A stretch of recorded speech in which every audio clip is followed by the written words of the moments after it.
మొదటి భాగంలో మనం చూసాం. మరి యేసుక్రీస్తు ప్రభువుల వారు తను నమ్మినటువంటి, తనను ఆశ్రయిస్తున్నటువంటి ప్రజలను ఉద్దేశించి మత్తయి సువార్త 6వ అధ్యాయం 19-20 వచనాలలో ధనాన్ని ఎక్కడ కూర్చుకోవాలో, ఎక్కడ కూర్చుకోకూడదో తెలియచెప్పటానికి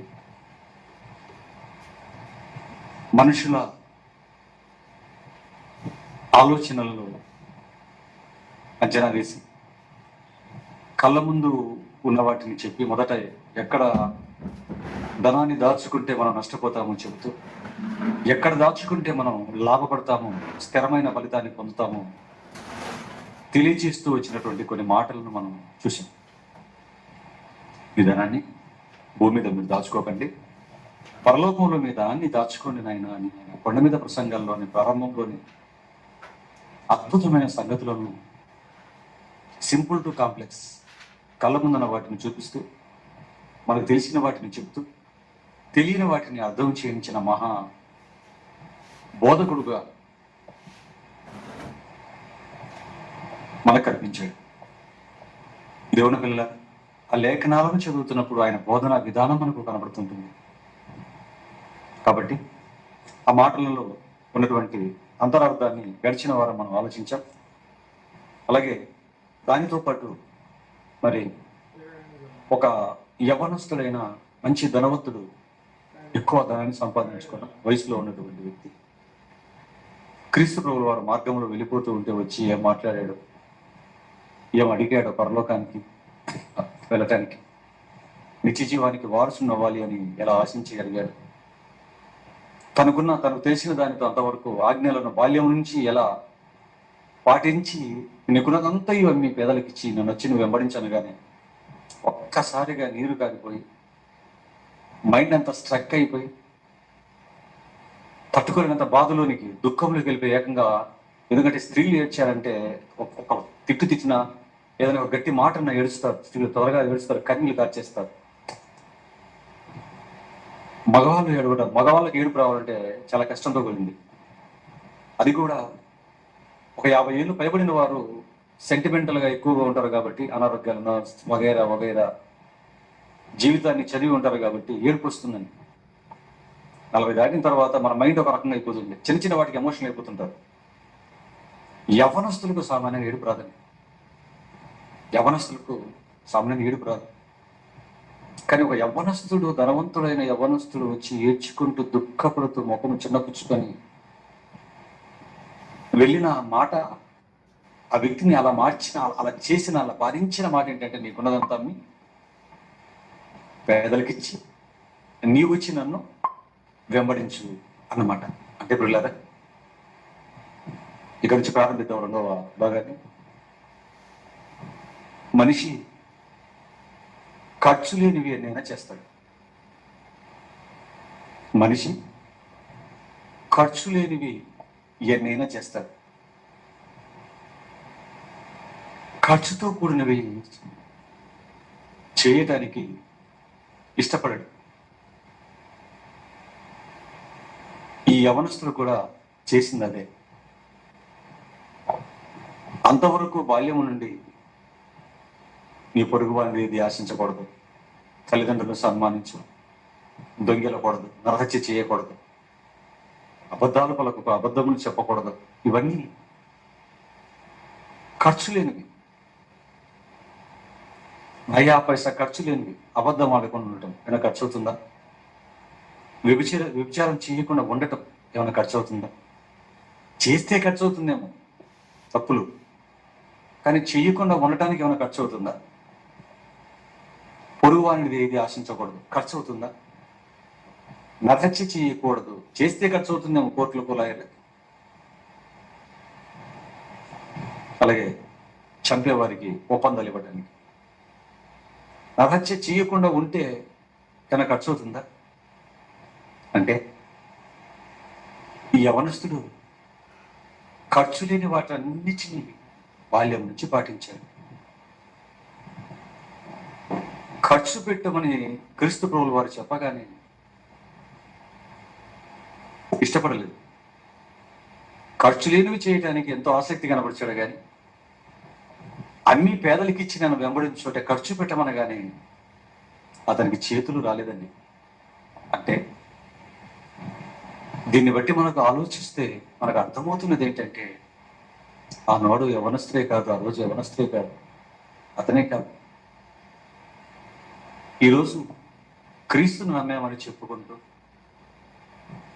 త్యాగానికి ప్రతిరూపమైన క్రీస్తును ధరించుకున్నామని చెప్పుకుంటూ, ఖర్చు లేని వాటిని చేయడానికి ఇష్టపడుతుంటామే తప్ప, పాట ఖర్చు లేనిది, ప్రార్థన ఖర్చు లేనిది, చూసారా, బైబిల్ చదువుకోవడం ఖర్చు లేనిది, మీటింగ్స్కి వెళ్ళటం ఖర్చు లేనిది, సెమినార్లకు వెళ్ళటం ఖర్చు లేనిది, క్లాసుల్లో కూర్చోవటం ఖర్చు లేనిది. ఖర్చు లేని వాటిని చేయటానికి మనుషులు తాపత్రయపడుతుంటారు. మీటింగ్లు జరుగుతున్నాయంటే పాట పాడడం మైక్ కోసం క్యూ కడతారు పిల్లలు, పెద్దలు కూడా. సభల్లో పాట పాడే వాళ్ళకు స్లిప్లు ఇవ్వండి, ముందే మీ పేర్లు ఇవ్వండి అన్నాం అనుకోండి, ఇంకా కట్టవలసిన సమయం జరుగుతుంది. ఖర్చు లేని వాటి కోసం పడిపడి వెళ్తాడు మనిషి. కానీ ఖర్చుతో కూడిన వాటిని చేయటానికి ముందుకు రాదు. దేవుడి కోసం ఖర్చుతో కూడుకున్నవి చేయటానికి మనిషి ముందుకు రాడండి. అందుకే నీకున్నదంతా నీ బీదలకి ఇవ్వు అనగానే యవనస్తుడికి దుఃఖం వచ్చేసిందట. దేవుని పిల్లలు మీరు ఆలోచించండి. బీదలకి ఇమ్ము అనగానే వాళ్ళు వీధుల్లో అడుపు తినే వారికి కాదు, సువార్త అనే ధనము లేని వారికి, సువార్త అనే ధనము లేక ఆత్మీయంగా పేదలైన వారికి సువార్త ప్రకటించటానికి ఖర్చు పెట్టమన్నది. ఏమండి, ఈరోజు మనిషి దేవుడి కోసం ఖర్చుతో కూడిన పనులు చేయడానికి ముందుకు రాడు. ఈరోజు మనిషి క్రైస్తవుడు దేవుడి కోసం ఖర్చుతో కూడినవి చేయటానికి ముందుకు రాడండి. దీనికి రుజువు ఎన్నో వాగ్దానాలు చేస్తారు. మా డబ్బులు కూలీ డబ్బులు, వ్యాపారం డబ్బులు, లేకపోతే శాలరీ డబ్బులు రాగానే మొట్టమొదటగా దేవుడి పని కోసం తీయాలి, దేవుడి కోసం తీయాలి బాగా అని ఏవైనా మంచి మెసేజ్ ఉన్నప్పుడు నిర్ణయాలు తీసుకుంటారు. మంచి సబ్జెక్టు విన్నప్పుడు, ఇలాంటి పాఠాలు విన్నప్పుడు. కానీ శాలరీ కానీ లేదా డబ్బులు చేతులు పడగానే, నిలవు కానీ చేతులు పడగానే, ఖర్చులు అన్నీ అయిపోయిన తర్వాత దేవుడికి బాగా ఇద్దాం అనుకుంటారా? కరెన్సీ చేతికి రాగానే మొదట దేవుడికి ఇచ్చి మన ఖర్చుల కోసం ఏదైనా సర్దుకుందాంలే అనుకుంటారు. శాలరీ రాగానే మొదట మనకు గుర్తుకు వచ్చేది దేవుడు కాదు, మన అవసరతలు. అందుకే వాటికి ఖర్చు పెడతాం. చివరిలో దేవునికి తీద్దాములే అనుకుంటారు. చివరికి వచ్చేసరికి ఏమీ మిగలక నెక్స్ట్ మంత్ చూసుకున్నాములే అనుకొని వెళ్ళిపోతుంటారు.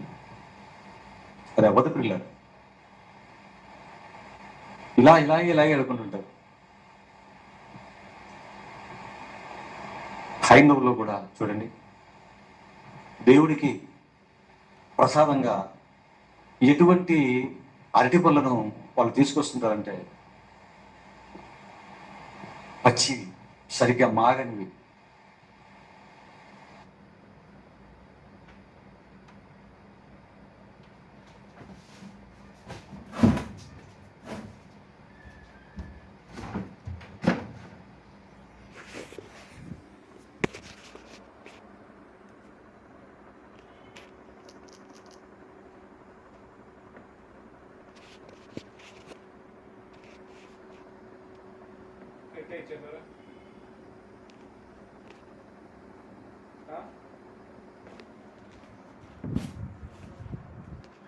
करेक्ट है इधर आएंगे हॉटस्पॉट है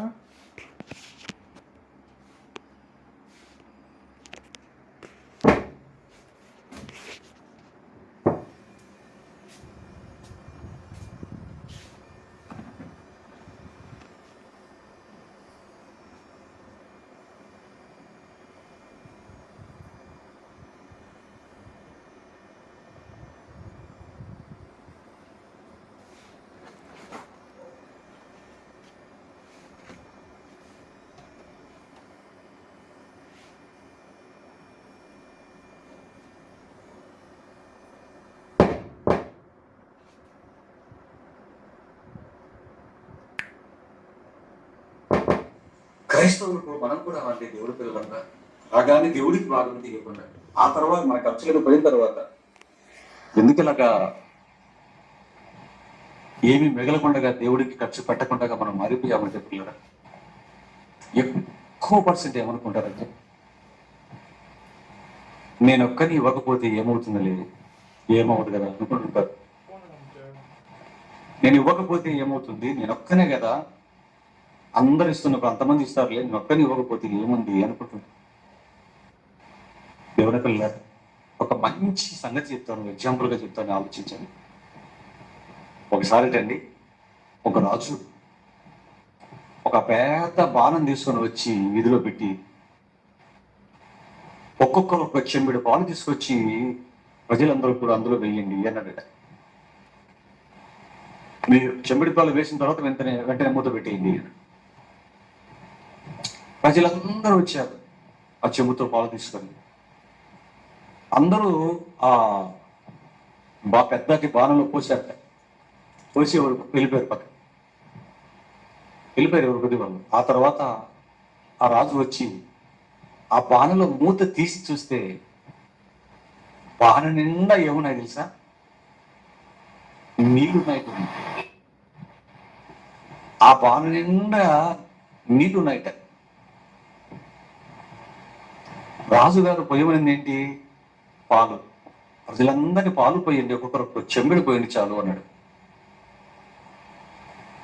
కానీ మూత తీయగానే అన్ని నీళ్ళు ఎలా ఉన్నాయి, వాళ్ళ నిండా నీళ్ళు ఎలా వచ్చాయని మనం ఆలోచిస్తే ప్రజలందరూ కూడా తీసుకుని వచ్చి చెంబుతో నీళ్లు పోసారే తప్ప పాలు ఎవరు పోయలేదు. ఎందుకు పోయలేదు తెలుసా?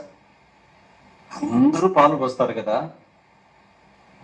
అన్ని పాలల్లో నేనొక్కరిని కనిపించకుండా నీళ్లు వేసేస్తే ఏమవుతుందిలే అనుకున్నారు. అలా నేనొక్కరిని వేస్తే ఏమవుతుంది అనేసరికి అందరూ ఏం చేశారు? నీళ్ళు తీసిపోసారు. తీరా బాణంలో చూస్తే నీరు తప్ప ఒక చుక్క కూడా పాలు లేకుండా పోయాయి. దేవుని పిల్ల, ఇది మీకు అర్థమవుతే దేవుడి కార్యక్రమాల్లో ఎప్పుడు కూడా మనం నేనొక్కని ఇవ్వకపోతే ఏమవుతుందిలే అని అనుకోవడానికి లేదండి. నిజంగా దేవుడు ఏమైనా మన పట్ల అలా ప్రవర్తించాడా? గాలి వాడికి ఒక్కడికి ఏముందిలే, ఈ ఒక్క ఊరికి ఏముందిలే, ఇన్ని దేశాలకి 293 దేశాలకు ఇస్తున్నాను, ఇన్ని ఊర్లకు ఇన్ని గ్రామాలకు ఇస్తున్నాను, ఈ ఒక్క పల్లెకు ఇవ్వకపోతే ఏమవుతుంది, ఈ ఒక్క వీధికి గాలిని ఇవ్వకపోతే ఏమవుతుందని ఎప్పుడైనా గాలిని ఇవ్వకుండా ఏ వీధి ప్రజలకైనా ఆపాడా? వీరికి సూర్యుని వేడి లేకపోతే ఏమవుతుందిలే, అంతమందికి ఇచ్చాను, వీరికి ఇవ్వకుంటే ఏముందని ఏ రోజు అనుకున్నాడా? సూర్యుని వేడి, సూర్యుని వెలుగు, గాలి, నీరు, ఆకాశపు నుంచి వచ్చే ఏదైనా, చంద్రుని వెన్నెల కానివ్వండి, సారం కానివ్వండి, ఏమండి, ఇవన్నీ కూడా మనుషులకు ఎక్కడున్నా అన్ని పంచుతూనే ఉన్నాడండి దేవుడు. అందరికీ గాలి సమానం, నీరు సమానం, నింగి సమానం, సూర్యుని వేడి, చంద్రుని వెన్నెల, ఆకాశపు మంచు, వర్షం. దేవుని పిల్లలారా, వీరికి ఇవ్వకుంటే ఏమవుతుందిలే, ఇందరికి ఇచ్చాను కదని ఏ రోజు దేవుడు అనుకోలేదండి. వీధి కాదు, ఇల్లు కాదు, ఒక్క మనిషిని కూడా దేవుడు విడిచిపెట్టలేదండి గాలి, నీరు, వేడి ఇవ్వకుండా. అందరికీ అన్ని సమానంగా, దేవుడి కోసం బ్రతికేవాడికి సమానం, దేవుడి కోసం బ్రతకని వాడికి కూడా అన్నిటినీ ఇస్తున్నటువంటి మహానుభావుడే, జాలి దయగలిగినటువంటి వాడే కనతండ్రి. ఆయన అందరికీ ఏవి తక్కువ కాకుండా అందరికీ అన్ని ఇస్తున్నప్పుడు మనం మాత్రం ఎలా ఆలోచిస్తున్నాం చూసారండి? నువ్వు మాత్రం దేవుడికి ఇస్తే ఏముందిలే, నేను ఒక్కరికి ఇవ్వబోతే ఏముందిలే అనుకుంటున్నాను. దేవుని పిల్లలారా, ఇది ఎంతవరకు సమంజసమైంది ఆలోచించండి. ఎందుకంటే మనిషి ఎప్పుడు ఒక మాట అంటుంటాడంటే, దేవుని పని అనగానే బ్రదర్, ఈ నెల చాలా టైట్గా ఉంది బ్రదర్ అంటుంటాడు. ఈ నెల చాలా టైట్గా ఉంది అంటాడు. మరి ఎప్పుడు లూజ్ అవుతుంది? ఎప్పుడు లూజ్ అవుతుంది? ఆలోచించండి. పోయిన నెల టైటే, ఈ నెల టైటే, వచ్చే నెల టైటే. మరి మీకు ఎప్పుడు ఇవ్వటానికి అవుతుంది? ఆలోచించండి దేవుని పిల్లలారా. అందుకే మన బ్రతుకులు కూడా టైట్గానే ఉంటాయి. మన బ్రతుకులు కూడా, మన పరిస్థితులు కూడానండి టైట్గా ఉంటాయి పిల్లలు. ఎందుకంటే దేవుడి దగ్గరికి వచ్చేసరికి నాకు టైట్ అయిపోతుంది అంటుంటాం కదా. మన బ్రతుకులు అలాంటి వారి బ్రతుకుల్లో కూడా అలాగే ఉంటుంది పిల్లలు. ఎందుకోనండి మనిషి దేవునికి ఇవ్వటం అనేసరికి ఎందుకో వెనకడుగు వేస్తుంటాడు. నిజమండి, క్రైస్తవులు ఇది ఎక్కువగా కనబడుతుంటుంది. ఎందుకంటే ఏదైనా ఒక దేవుడి కార్యక్రమం చేయాలనుకోండి, ఒక 8:17 p.m. You don't have any new Or meeting notifications చేయడం. at the moment. ఒక చిన్న సెమినార్ చేయటం, ఏదైనా దేవుడి కార్యక్రమాలు ఏదైనా చేయాలి అనుకోండి, వెంటనే ఏం చేస్తారండి, ప్రింటింగ్ ప్రెస్కి వెళ్ళి రసీదు పుస్తకాలు పట్టిస్తారు. ఏమంటే వాటిని ఏమంటారు, ప్రింటింగ్ చేస్తారు. డొనేషన్స్ అంటారు. వెంటనే బుక్కులు ప్రింట్ చేసి డొనేషన్స్ కోసం వాళ్ళ ఇంటి దగ్గరికి, వీళ్ళ ఇంటి దగ్గరికి, ఆ ఆఫీస్ దగ్గరికి, ఈ ఆఫీస్ దగ్గరికి, ఆ మనిషి దగ్గరికి, ఏ మనిషి దగ్గరికి తిరుగుతుంటాడు. తిప్పి కొడితే దాని ఖర్చు ఒక 10,000 20,000 ఉండదు. వీటి కోసం అయితే డొనేషన్స్ అని బుక్కులు ప్రింట్ చేసుకొని తిరుగుతున్నారో, కార్బన్ పేపర్లు పెట్టుకొని, వారు తిరుగుతున్న కార్యక్రమం ఖర్చు తిప్పి కొడితే ఒక 20,000 ఉండదండి. 20,000 కోసం వెంటనే డొనేషన్స్ బుక్స్ కొట్టించుకుని బయలుదేరుతారు క్రైస్తవులు. సంఘ పెద్దలు ఎవరు ఉంటారు సంఘాలు. అంటే దేవుడి కార్యక్రమం అనేసరికి నీకు వెంటనే అన్ని చేతులు పడాలి. దీంట్లో ఎవరో ఇవ్వాలి, మేం చేయాలి. దేవుడి కార్యక్రమం అనేసరికి ఎవరెవరి దగ్గరకో వెళ్ళిపోయి డొనేషన్లు కలెక్ట్ చేసి చేయాలి అనుకుంటున్నావు. ఏమండి, ఇదే పని నీ బిడ్డ పెళ్ళికి అయితే చేయగలుగుతావా? నీ కూతురు పెళ్ళి అనుకోండి, మా అమ్మాయి పెళ్ళ, వెంటనే ప్రింటింగ్ ప్రెస్కి వెళ్ళిపోయి బుక్లు కొట్టండి, డొనేషన్ బుక్లు. దాతలు, నా బిడ్డ పెళ్ళి, మీకు తోచినంత ఇవ్వండి, మీరు కాస్త గుర్తులు ఇప్పితే నా బిడ్డకు పెళ్లి చేసుకోగలను, నా బిడ్డను ఒక ఇంటిదాన్ని చేయగలను దయచేసి అని డొనేషన్ బుక్స్ కొట్టేసి, రసీదు బుక్లు కొట్టేసి డొనేషన్లు పెడుతూ ఆ ఇల్లు ఈ ఇల్లు, ఆ వ్యక్తి దగ్గరికి ఈ వ్యక్తి దగ్గరికి, ఆ వీధి ఈ వీధి, ఆ ఊరు ఈ ఊరు తిరిగి అందరి చేత డొనేషన్లు రాయించుకొని నీ బిడ్డ పెళ్లి చేస్తావా? బిడ్డ పెళ్లి అనేసరికి చాలా తాకట్టైనా పెట్టి డబ్బులు తీసుకొచ్చి గ్రాండ్గా చేసి పంపించాలి అనుకుంటాం. ఇంతవరకు ఎవరినైనా మీరు చూశారండి బిడ్డ పెళ్లికి రసీదు పుస్తకాలు కొట్టించి, ఏమంటే మా పాప పెళ్లి చేస్తారు, మీకు తోచినంత రాయండి అన్న వాళ్ళని చూశారండి? కూటికి గతి లేనటువంటి నిరుపేదలు కూడా అలా చేయరండి. వాళ్ళ స్థాయికి తగ్గట్టు ఉన్నంతలో అప్పు చేసి బిడ్డ పెళ్లి చేసి పంపించేస్తారు. లేదా అప్పు చేయకుంటే ముందు నుంచే, కొన్ని సంవత్సరాల ముందు నుంచే రూపాయి అలాగా పొదుపు చేసి మంచిగా కూడబెట్టి, ముందు కొన్ని సంవత్సరాల ముందే ప్లానింగ్ చేసుకొని డబ్బులు కూడబెట్టి బిడ్డ పెళ్లిని ఉన్నంతలో అద్భుతంగా చేసి పంపించాలి అనుకొని కష్టపడతారు, చేసి పంపిస్తారు. దేవుని పిల్లలారా, ఇక్కడే మన బుద్ధి అంటో దేవుడికి అర్థమైపోతుందండి. దేవుడి కార్యక్రమాలు కానీ నీవు రసీదు పుస్తకాలు కొట్టించేసి డొనేషన్లకు తిరుగుతున్నావు గుంపుగా పెట్టుకొని, నీ బిడ్డ పెళ్లి అనగా కొన్ని సంవత్సరాల ముందే సిద్ధమైపోతున్నావు. సప్పో చేసి తల తాకట్టైన పెట్టి నీ బిడ్డను మంచి ఇంటికి కోడలుగా పంపాలనుకుంటున్నావు. దేవుని పిల్లలారా, మీరు ఆలోచించండి. దేవుడి కార్యక్రమాలు అనగానే మనిషి ఎంత సంబంధం లేనట్టుగా ఉంటాడో చూడండి. ఆ డొనేషన్ బుక్కులు ఇచ్చే వాళ్ళు కూడా చేతులకు బ్రాస్లెట్లు ఉంటాయి, వాళ్ళకి సొంత ఇల్లులు, సొంత బళ్ళు, మంచి బట్టలు వేసుకొని బ్రహ్మాండంగా బట్టలు పెంచుకొని అలాగ బుక్కులు తీసుకొని వస్తారండి. ఎంతో కొంత రాయండి అని ఉంటారు. అంటే దేవుడి పని అంటే ఈరోజు నమ్ముకున్న వాడికే ఎలా కనబడుతుంది మీరు ఆలోచించిన దేవుని పిల్లారా? ఎందుకు ఇలా మనిషి ప్రవర్తిస్తాడు అంటే, ఏమిటి ఎవరైనా మా ఊర్లో ఒక మంచి మీటింగ్ పెట్టించాలండి సమ్మర్లో అని చెప్పి సంవత్సరం ముందే దేవుడు పని కోసం డబ్బులు కూడబెట్టే వాళ్ళు ఎవరినో ఒకరిని చూశారు మీరు? ఒక 2 ఏళ్ల ముందు, ఎందుకంటే ఈ సంవత్సరం కూడబెడితే సరిపోదండి, వేలు అవుతాయి, లక్షలు అవుతాయి. ఈ గ్రామంలో మీటింగ్ అంటే 3 లక్షలు అవుతుంది మా ఊరికి తగ్గట్టు. మండలం అయితే ఒక 50,000 లక్ష రూపాయలు అవుతుంది. ఒక మంచి పెద్ద మండలం అయితే 1,00,000 2 లక్షలు అలా ఖర్చు అవుతుందండి. ఇంత డబ్బు అండి. మరి మిగతా వారు ఎంతమంది ఇస్తారో నాకు తెలియదు. నా వరకు నేను మీటింగ్ అయ్యే మొత్తం డబ్బులు నేను కూడబెట్టాలనుకున్నానండి అని చెప్పి ఒక 2 ఏళ్ళు 3 ఏళ్ళు ఒక 5 ఏళ్ల ముందు నుంచి దేవుడి పని కోసం రూపాయి బ్యాంకులో ఎత్తిపెట్టి, ఇదిగోండి ఈ కొన్ని లక్షల రూపాయలు తీసుకుని వెళ్ళి మన ఊర్లో మంచి మీటింగ్ సబ్జెక్టు చెప్పగలిగిన ఒక మంచి టైటిల్ పెట్టి సభలు చెయ్యండి బ్రదర్ అని ఇచ్చేవారిని ఎక్కడైనా మీరు ఒక్కరిని చూసారా? ఒక్కరిని కనిపించదు. ఎందుకు తెలుసా? ఎందుకు కనిపించదో తెలుసా? దేవుడి పని అంటే, దేవుడి కోసం కట్టడం అంటే మనిషి నష్టంగా భావించుకుంటుంది. దేవుడి కోసం పెడితే మాకేం వస్తుంది అనుకుంటున్నాడు.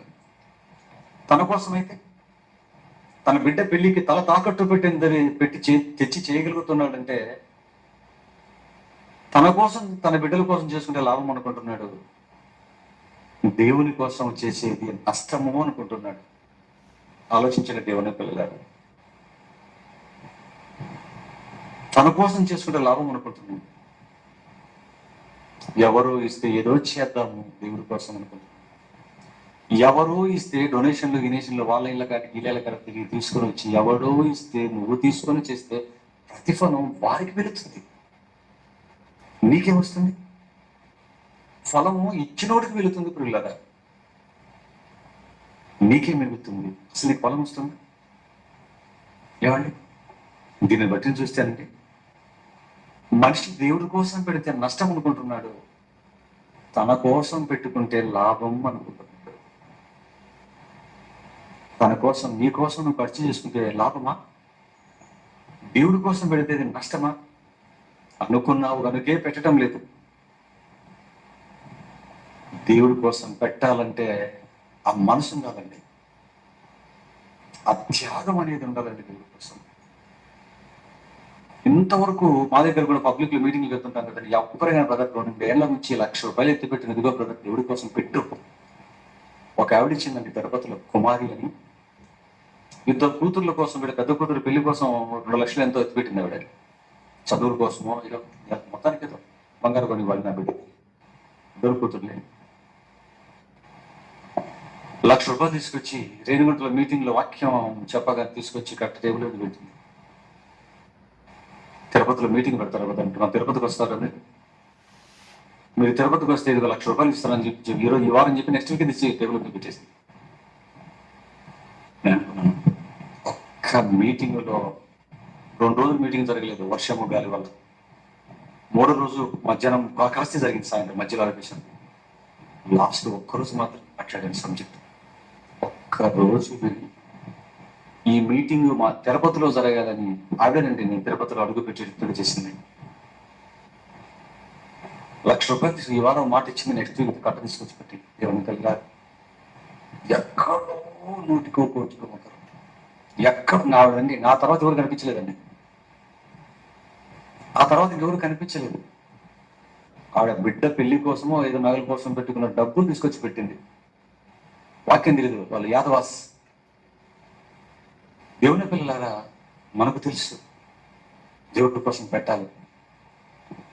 ఎంగిలి మెతుకులు విధించాలని కాదు, దేవుడికి ఎంగిలి మెతుకులు కాదు విధించేది. అంత తిన్న తర్వాత చేతుకున్న ఎంగిలి మెతుకులు అలా విధిస్తాం చూడండి, గిన్నెలో కడుకుంటే అన్ని నవ్వుతాయి మెతుకులు. ఆ ప్లేట్లో కొంచెం మిగిలిపోయినవి చేతికి అంటుకున్నవి అలా కడిగేస్తే ఉంటాయి చూడండి, దాన్ని ఏమంటారు? ఎంగిలి మెతుకులు అంటారు. అంటే మొత్తం అయిపోయిన తర్వాత పెట్టేది. హిందువులు చూడండి, అంత అయిపోయిన తర్వాత పెట్టిన ముద్ద తీస్తాడు, అన్న పెట్టగానే ఇలా పెట్టుకుంటాడు, ఇలా అంటారు, ఇష్టం ముద్ద పెడతాడు. ఆ తర్వాత వాడు తింటాడు. వాడికి తెలిసింది వాడు చేస్తున్నాడు. శాలరీ రాగానే మన ఖర్చులన్నీ అయిపోయిన తర్వాత లాస్ట్లో ఉంటే ఇద్దాం, లేకపోతే నెక్స్ట్ మంత్ చూసుకుందాం అనుకుంటే నీ దృష్టిలో అది ఎలా ఉందో కానీ చాలా మంది దృష్టిలో అది ఎంగిలి మెతుకులు పెట్టడంతో సమానం కాదా? ఎంగిలి మెతుకులు విధించుతారు. దేవుని పిల్లగారు ఎక్కడో ఒకరు దేవుడి కోసం వాళ్ళ క్షుభం తెచ్చి పెట్టేవాళ్ళు, లేకపోతే తన బిడ్డల కోసం పెట్టిన దేవుడికి ఇచ్చేవాళ్ళని చూశారు కదా. కానీ మొదటి శతాబ్దపు క్రైస్తవ్యంలోనండి, ఎందుకంటే నిజమైన క్రైస్తవం ఎలాగుంటుంది ఇప్పుడు మీకు చూపిస్తారు. నిజమైన క్రైస్తవం, నిజమైన దేవుడి సంఘం, నిజమైన మార్పు నొందిన పిల్లలు ఎలాగుంటారు ఇప్పుడు మీకు చూపిస్తాను. వాక్యం అర్థమైన వారు, యేసు క్రీస్తు మాటలు అర్థం కాక మీ గుణదంతా మీ బీదలకి ఇచ్చి నన్ను వచ్చి వెంబడించిన ఆయన అంటే అర్థం కాని వాడు కనుక వెళ్ళిపోయాడు. ఉచితమైన చేసి ఖర్చు పెట్టమనేసరికి పరాలైపోయాడు ఏడ్చుకుంటూ. ఆ సంగతి తెలిసిన సంఘం ఈ సంఘం ఇప్పుడు నేను చూపించబోయే సంఘం. నమ్మిన వారు ఎలాగుండాలో ప్రపంచం ఆకాశము భూమి ఉన్నంత వరకు ప్రతి సంఘానికి మాదిరికరంగా నిలబడినటువంటి ఒకానొక సంఘం భూమి మీద. సంఘంలో ఉన్న మొత్తం అందరూ ఏం చేశారో, సంఘం అంటే ఎలా ఉండాలి, అసలు క్రైస్తవ త్యాగం ఎలా ఉండాలో తెలియజేశారండి మొదటి శతాబ్దంలో ఉన్నటువంటి సంఘం. ఏటంగా సంఘం అనుకున్నాను అదే బైబిల్ దేవుడు రాసేస్తున్నాడు. సంఘం ఎవరో వారు ఏం చేశారు, అపోస్తల కార్యాలు 2వ అధ్యాయం మీరు చూడగలిగితే మొదటి అధ్యాయంలో పేతురు గారు వాక్యం మాట్లాడగానే వచ్చినటువంటి 3,000 మందితో కూడిన ప్రారంభ సంఘం, 3,000 మందితో కూడిన యెరూషలేము ప్రారంభ సంఘం, అపోస్తలుల ఆధ్వర్యంలో స్థాపింపబడిన సంఘం. 3,000 మందితో ప్రారంభమైపోయి రోజు రోజుకు వందలు వేలుగా విస్తరిస్తున్నటువంటి ఆ సంఘంలో వారు ఏం చేశారో చూడండి. అపోస్తల కార్యాలు 2వ అధ్యాయం 44-45 వచనం. అపోస్తల కార్యాలు 2వ అధ్యాయం 44వ వచనం 45వ వచనం చూడండి. దేవుని పిల్లలారా, ఏమండి, ఇది చదువుకోవటానికి రాసినటువంటి మాట కాదు. చదువుకొని అపోస్తల కార్యాలు 1వ అధ్యాయం 2వ అధ్యాయం 2వ అధ్యాయం 3, 4, 5 ఇలాగా చదువుకోవటానికో కేవలం తెలుసుకోవటానికో మాత్రమే రాసినటువంటి మాటలు కావు. మరి ఎందుకు రాయించాడు ఈ మాటలు అంటే, మనము చేయటానికి రాయించాడు. మనం కూడా వారిలాగా చేయటానికి. మనకు మాదిరి సంఘం, మాదిరి లెక్కలు చూస్తుంటాం. ఒక కొత్త అధ్యాయం రాగానే సూత్రం ఇస్తాడు, సూత్ర ప్రకారం లెక్క చేయాలంటాడు.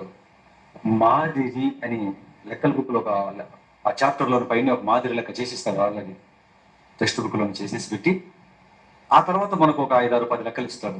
మాదిరి అంటే ఈ లెక్కలను కూడా దానిలాగే అంకెలు మార్చి ఇస్తాడు. దానిలాగే చేసుకోండి, మీకు వచ్చేస్తుంది ఆన్సర్ అని. అందుకే దాన్ని చూసి దానిలాగే టీచర్లు కూడా చెప్తుంటారు మనం, లెక్కల టీచర్లు. ఇది మీకు అర్థమైతే మాదిరి లెక్క ప్రకారం చేస్తే ఆన్సర్ వస్తుంది. ఇప్పుడు మీరు పరలోకానికి అర్హత సాధించి పరలోకానికి సెలెక్ట్ అయిన వాళ్ళు, ఈ సంఘం మాదిరి సంఘం అంటారు. ఇప్పుడు ఈ సంఘం వచ్చి ఇది ఎందుకు మనకు రాయించాడు, లెక్కల బుక్కులో మాదిరి ఎందుకు పెట్టాడు, అలాగే చేస్తే మీకు కూడా అదే ఆన్సర్ వస్తుంది, అలాంటి ఆన్సర్ వస్తుంది మీ లెక్కలు. ఇప్పుడు ఈ సంఘాన్ని బైబిల్ అని టెక్స్ట్ బుక్ లో మాదిరి ఈ సంఘం గురించి ఎందుకు రాయించాడు, మీరు కూడా ఇలా చేస్తే మీకు పరలోకం వస్తుంది, మీరు చెయ్యాలి ఇలాగే అని. ఏం చేశారో చూడండి. వారు ఏం చేశారో చూస్తే మనం ఏం చేయాలో తెలుస్తుంది. అపోస్తల కార్యాలు 2:44 విశ్వసించిన వారందరూ ఏకముగా కూడి తమకు కలిగినదంతియు సమిష్టిగా ఉంచుకొనిరి. క్రీస్తు చెబితే ఆ రోజు యవ్వనస్తుడైన ధనవంతుడు చెయ్యని దానిని వీరు చేశారు. అపోస్తలుల వాక్యం చెప్పారు కదా, చెప్పగానే వీరు ఏం చేశారు చూడండి. విశ్వసించిన వారందరూ అంటే బాప్తిస్మం తీసుకున్న సంఘంలోకి వచ్చిన వారందరూ నా కొందరా, ఎవరో ఒక ఆవిడ కుమారి అని ఒక ఆవిడ ఇచ్చినట్లుగా ఇప్పుడు మీరు విన్నారు. నా పరిచర్యలో ఆవిడ తీసుకొని వచ్చిందండి, ఒక తీసుకొచ్చినట్లుగా మీరు విన్నారు. ఇక్కడ విశ్వసించిన వారిలో కొందరు కాదు, ఒకే ఒక సంఘం అప్పటికి భూమి మీద ఉన్న ఒక్క సంఘంలో ఎలా ఇచ్చారు, ఎంతమంది ఇచ్చారంటే విశ్వసించిన వారందరూ ఏకముగా కూడి, ఒకే ఆలోచన ఏకంగా ఉన్నారు, కూడి తమకు కలిగినదంతా అంతయు సమిష్టిగా ఉంచుకొనిరి. ఇదియుగాక వారు తమ స్థిరాస్తులను స్థిరాస్తి అంటే కదిలే బళ్ళు గిళ్ళు మొత్తం అన్ని ఎద్దులు ఆవులు అప్పట్లో 4 వీలర్లు 2 వీలర్లు లేవు కదండి మనలాగా. పెట్రోల్ బళ్ళు, డీజిల్ బళ్ళు, కార్లు, బైకులు. చరాస్తి బళ్ళు, బంగారు, వెండి, ఆవులు, గేదెలు, గొర్రెలు, స్థిరాస్తులు, ఇల్లు, పొలాలు, ఇలాంటివి చరచిరాస్తులు అమ్మి, అంటే వారందరూ అండి, వారు తమ చరచిరాస్తులను అమ్మి అందరికి వారి వారి అక్కర కొలది పంచిపెట్టిరి అన్నాడు. చూడండి, అంటే చరచిరాస్తులు మొత్తం అమ్మేసుకున్నారటండి. సంఘంలోకి వచ్చి అమ్మేసుకున్నారు. అమ్మేసి వారు ఏం చేశారు తెలుసా? దాన్ని తీసుకొచ్చి సంఘంలో ముట్టి చెప్పారు. ఇదిగో పేతురు గారు, ఇదిగోండి యోహాను గారు, ఇదిగోండి మత్తయ్య గారు, ఆంద్రేయ గారు, యాకోబు గారు, ఈ డబ్బులు తీసుకెళ్ళి ఖర్చు పెట్టండి స్వార్థ ప్రకటనకి. ఈ సత్యం ఇక్కడితో ఆగిపోకూడదు. అనేకులు రావాలి, మన యూదుల్లో అనేకులు రావాలి. యూదులందరూ, ఇశ్రాయేలు అందరూ దేవుడిని నమ్ముకోవాలి అంటే మీరు వాక్యం చెప్పాలి. ప్రపంచమంతా మారాలంటే ఖర్చు పెట్టండి ఈ డబ్బుల్ని అని చెప్పి అపోస్తుల దగ్గర తీసుకొచ్చే డబ్బు పెట్టేసాడండి. స్థిరాస్తులు అమ్మి తెచ్చి పెడుతున్నారంటే దేవుడికి ఇవ్వటం నష్టం అని వారు భావిస్తున్నారా? గొప్ప లాభం అని వారు భావిస్తున్నారు? మీరు ఆలోచించండి. నష్టం అనుకుంటే స్థిరాస్తులు అమ్ముతారా? ఏమండి, ఇక దేవుడి కోసం పెట్టడంలో ఇంకా మనం చూడగలిగితే 4వ అధ్యాయానికి రండి. ఆ సంఘం ఎలా ఉన్నతంగా కార్యక్రమాలు చేసిందో చూడండి. అపోస్తల కార్యాలు 4వ అధ్యాయం 36వ వచనానికి రండి. అపోస్తల కార్యాలు 4వ అధ్యాయం 36వ వచనం. కుప్రలో పుట్టిన అపోస్తల కార్యాలు 4:36 అండి. కుప్రలో పుట్టిన లేవీయుడకు యోసేపు ఒకడు ఉండెను. ఇతనికి అపోస్తలులు హెచ్చరిక పుత్రుడు అని అర్థమిచ్చు బర్నబాను పేరు పెట్టి ఉండేది. ఇతడు భూమి గలవాడై ఉండి దానిని అమ్మి దాని వెల తెచ్చి అపోస్తలుల పాదముల యొక్క పెట్టెను అన్నాడు. చూడండి, ఏమండి, బర్నబా గారు పొలం అమ్మేశారు. మరి ఎన్ని ఎకరాల ఉందో తెలియదు. మంచి ధనవంతుడు అనుకుంటా. ఎన్ని ఎకరాల ఉందో తెలియదు. ఆయన ఏం చేశాడంట? దాన్ని అమ్మి దాన్ని వెల తెచ్చి, ఏమండి, ఎలా ఇచ్చాడు? అమ్మి దాన్ని వెల తెచ్చి ఒక మంచి పెద్ద కవర్లో పెట్టి అక్కడ బర్నబా ఫ్రమ్ కుప్రా అని రాసి, వాళ్ళ ఇంటి పేరు రాసి, అమౌంట్ లోపల కవర్లో ఎంతుందో అమౌంట్ మొత్తం పైన వేసి రెడ్ లైన్తో అక్షరాలకు రౌండప్ చేసి అందరూ చూస్తుండగా వెళ్ళి అనౌన్స్మెంట్ మైకులు చేయించి ఇచ్చాడండి. అలా ఇచ్చాడా? ఈరోజు చర్చిలలో చూస్తేనండి స్పీడ్గా వచ్చి ఒక 10 రూపాయలు ఇచ్చేసి వెళ్ళిపోతుంటారు. కానుకలు వేసేది ఒక ఎత్తు అయితే, ఏమంటే ఆ తర్వాత ప్రత్యేక కానుకలు కూడా ఉంటాయి. ప్రత్యేక కానుకలు ఆ కవర్లో ఎంత ఉంటుందంటే ఒక 50 రూపాయలు, 10 రూపాయలు, 20 రూపాయలు, అప్పప్ప అంటే 100 రూపాయలు ఉంటుందండి.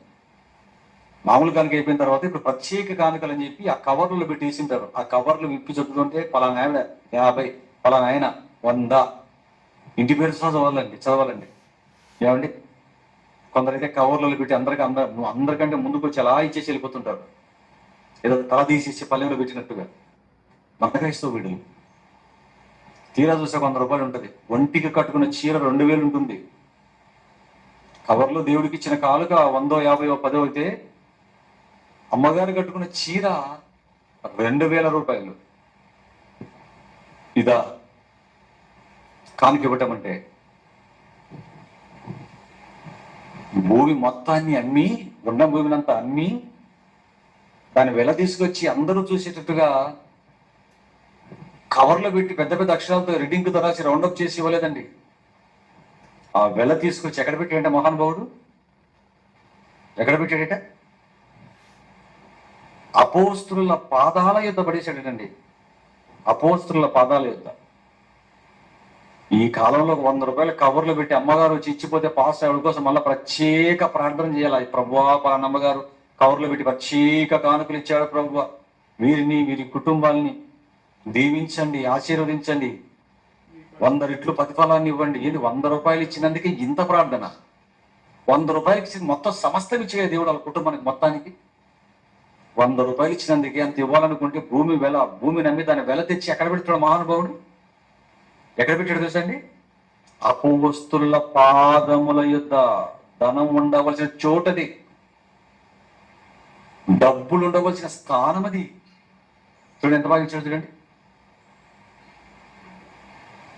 ఎందుకు అక్కడ పాదాల చెంత ఎందుకు పెట్టాడు? అది ఎన్ని వేల రూపాయలు, ఎన్ని లక్షలు అప్పట్లో, అది ఎంత ఖర్చు అవుతుంది, ఎంత కాస్ట్ అవుతుంది తెలియదండి. భూమి అంటే చిన్న విషయమా? భూమి అంటే చిన్న విషయమా అండి? మొత్తం అమ్మేసి తీసుకొచ్చి ఎక్కడ పెట్టాడంటే అపోస్తుల పాదాల చెంత ఎందుకు పెట్టాడు? చేతికి ఇవ్వకుండా పాదాల చెంత ఎందుకు పెట్టాడు ఆయన? ఎందుకో తెలుసండి, బైబిల్లో రామపత్రికలో మాట చెప్పాడు, ఉత్తమమైన వాటి గురించి సువార్త ప్రకటించు వారి పాదములెంతో సుందరములైనవి. ఉత్తమమైన వాటి గురించి, ఉత్తుత్తి వాటి గురించి కాదు. నోటికి ఎదురు చేసి చెప్పడం, యేసుక్రీస్తు రోగాలు పోతాయి, జబ్బులు పోతాయి, మీకు ఆశీర్వాదం, ఇవి చెప్పడం కాదు. ఉత్తుత్తివి ఆశలు చూపడం కాదు మనిషిని. దేవుని పిల్లలారా, ఉత్తమమైన వాటి గురించి సువార్త ప్రకటించే వారి పాదాల చెంత ఎంతో సుందరమైన పాదాలు. ఎందుకు ఆ పాదాల చెంత పెట్టే డబ్బులు అంటే, ఆ ఉత్తమమైన వాటి గురించి సువార్త ప్రకటించే పాదాలు మనకు పరలోకాన్ని తెచ్చిపెట్టేవి. నాకింత వాక్యం చెప్పి పరలోకానికి అర్హులుగా చేసిన ఈ మహానుభావుల పాదాల చెంత ఉండాలి ఈ డబ్బులు. అయినా కాదు, పై వచ్చినానికి వెళ్ళిపోతే ఈయనకంటే ముందు ఆ సంఘం, ప్రారంభ సంఘం ఏం చేశాడు? 34వ వచనంలో, 4:34లో భూములైనను, 4వ అధ్యాయం 34 అపోస్తుల కార్యాలు, 4:34 అపోస్తుల కార్యాలు, భూములైనను ఇండ్లైనను కలిగిన వారందరూ వాటిని అమ్మి, సంఘంలోకి వచ్చిన వారిలో ఎవరెవరికైతే ఇల్లులు ఉన్నాయో, ఎవరెవరికైతే ల్యాండ్స్ ఉన్నాయో, ఫ్లాట్లని, పంట పొలాలని, భూములైనను ఇండ్లైనను అంటే ఫ్లాట్లు ఉన్న వాళ్ళు, ఇల్లున్న వాళ్ళు, స్థలాలు ఉన్న వాళ్ళండి. ఇండ్లైనను కలిగిన వారందరూ, కొందరైనా సంఘానికి వస్తే ఎంతమందికి అయితే ఇల్లులు ఉన్నాయి, ఎంతమందికి అయితే ల్యాండ్స్ ఉన్నాయి, ఎంతమందికి అయితే ఫ్లాట్లు ఉన్నాయో వారందరూ వాటిని అమ్మిన వాటి వెల తెచ్చి అపోస్తలుల పాదముల యొద్ద పెట్టుచూ వచ్చి, వెళ్ళటం, ఇల్లున్న మనకు పద అనటం, ఆ ఇల్లు అమ్మేట తెచ్చేయడం, అపోస్తల పాదాల చెంత పెట్టడం. అంటే బర్నబా గారు ఒకరే కాదండి, అపోస్తల పాదాల చెంత పెట్టిన డబ్బును తీసుకొని వచ్చి సంఘం మొత్తం అమ్మటం, తీసుకొచ్చి అమౌంట్ ఎక్కడ పెట్టారు? అపోస్తుల పాదాల చెంత పెట్టేశారు. దేవుని పిల్లలారా, అపోస్తుల పాదాల చెంత. ఎందుకు అపోస్తుల పాదాల చెంత పడేసాడు ఆ బర్నబా గారు? ఎందుకు ప్రారంభ సంఘం అపోస్తుల పాదాల చెంత పడేసింది? ధనం ఉండవలసిన చోటది. అపోస్తుల ఉత్తమమైన వాక్యాన్ని ప్రకటించే వారి పాదాల చెంత ఉండాలండి ఆ ధనం అనేది. ఆలోచించండి దేవుని పిల్లలారా. ఒక 5,000 ఇచ్చారంటే, 10,000 ఇచ్చారంటే పేరు చెప్పకపోతే గగ్గోలు పెడతారండి, గగ్గోలు. చిత్తూరులో సెమినార్ జరిగిందండి. చిత్తూరులో సెమినార్ జరిగితే ఒక 5,000 రూపాయలు ఎంతో, ఒక 6,000 రూపాయలు ఎంతో ఇచ్చి ఇవి దాని గురించి 100 సార్లు లెక్కలు, దాని గురించి 100 సార్లు మాట్లాడుకుంటున్నారు. అదేంటి, ఇదేంటి, అదేంటి. ఇచ్చింది 5,000 మహాకార్యక్రమానికి. ఒక సెమినార్ అయిపోతే, ఒక మీటింగ్ అయిపోతే డబ్బుల గురించి ఏంట్రా మీరు మాట్లాడుకోవాల్సిందని అడిగాను నేను. సిగ్గు లేదా మీకు అని అడిగాను. సెమినార్ అయిపోతే అడగవలసిన లెక్కలు, దానిల గురించి, ఎన్ని ఆత్మల రక్షణలోకి వచ్చి ఇదా? దేని చూడాలి మనం? పెట్టిన డబ్బుల రక్షణలోకి వచ్చిన ఆత్మల ఏమండి? దాని మీద కాన్సన్ట్రేషన్ ఉందా? బ్రదర్, ఈరోజు మనం చేసిన ఈ 1,000 రూపాయలు పెట్టించిన సెమినార్ ద్వారా ఒక కొత్త వ్యక్తి వచ్చి ఈరోజు దేవుడిని నమ్మాడు బ్రదర్. అదిగో నేను చూశాను, ఆయన వచ్చి మాట్లాడాడు మాతో. ఎదుగో మీ దగ్గర కూడా వచ్చాడు, మాట్లాడాడు. ఇగో బాప్తిస్మం అడిగాడు ఈయన. అంతకు మునుపు ఎన్ని రోజుల నుంచి క్లాసులు వింటున్న ఆయనకు బాప్తిజం తీసుకోవాలని మనసు రాలేదు. ఈ సెమినార్లో ఇదిగో బాప్తిజం నేను తీసేసుకుంటానని ముందుకు వచ్చాడు. ఎక్కడి నుంచో ఆ గుంపు ఒక 5 మంది వచ్చారు. వాళ్ళు ఎప్పుడు వినలేదండి ఇటువంటి వాక్యాన్ని. నిజంగా మా మనసులో నెమ్మది పడ్డాయండి. ఇంకా ఏమన్నా ఉన్నాయండి సీడీలు కానీ లేకపోతే మెసేజ్ యూట్యూబ్లో మెసేజ్లు ఏమైనా ఉన్నాయండి అడిగారండి. మా బ్రతుకులు కట్టుకుంటామని చెప్పారు కదా. నిజంగా అబ్బా చాలా సంతోషం అయిపోయింది. మన కష్టానికి తగిన ఫలితం వచ్చింది. దీని మీద కదా కాన్సన్ట్రేషన్ పెట్టింది. ఇచ్చిన ₹4 గురించి ఇచ్చినటువంటి లెక్కలు అంత భయంకరంగా దేవుని పిల్లలారా. మళ్ళీ వాళ్ళు మెయింటెనెన్స్ తీసుకొని చేయరు పాపం. పిల్లలు చేస్తే పిల్లల గురించినటువంటి లెక్కల మీద ఆలోచన ఇచ్చిందంత. నేను లెక్కలు చూసుకోవద్దని చెప్పట్లేదు. ఖర్చు రూపాయి చాలా విలువైంది. పరిశుద్ధుల కష్టం జాగ్రత్తగా చూసుకోండి. కాకపోతే దానికంటే విలువైనది ఏంటంటే ఆత్మలు. ప్రియులాల ఆత్మలు.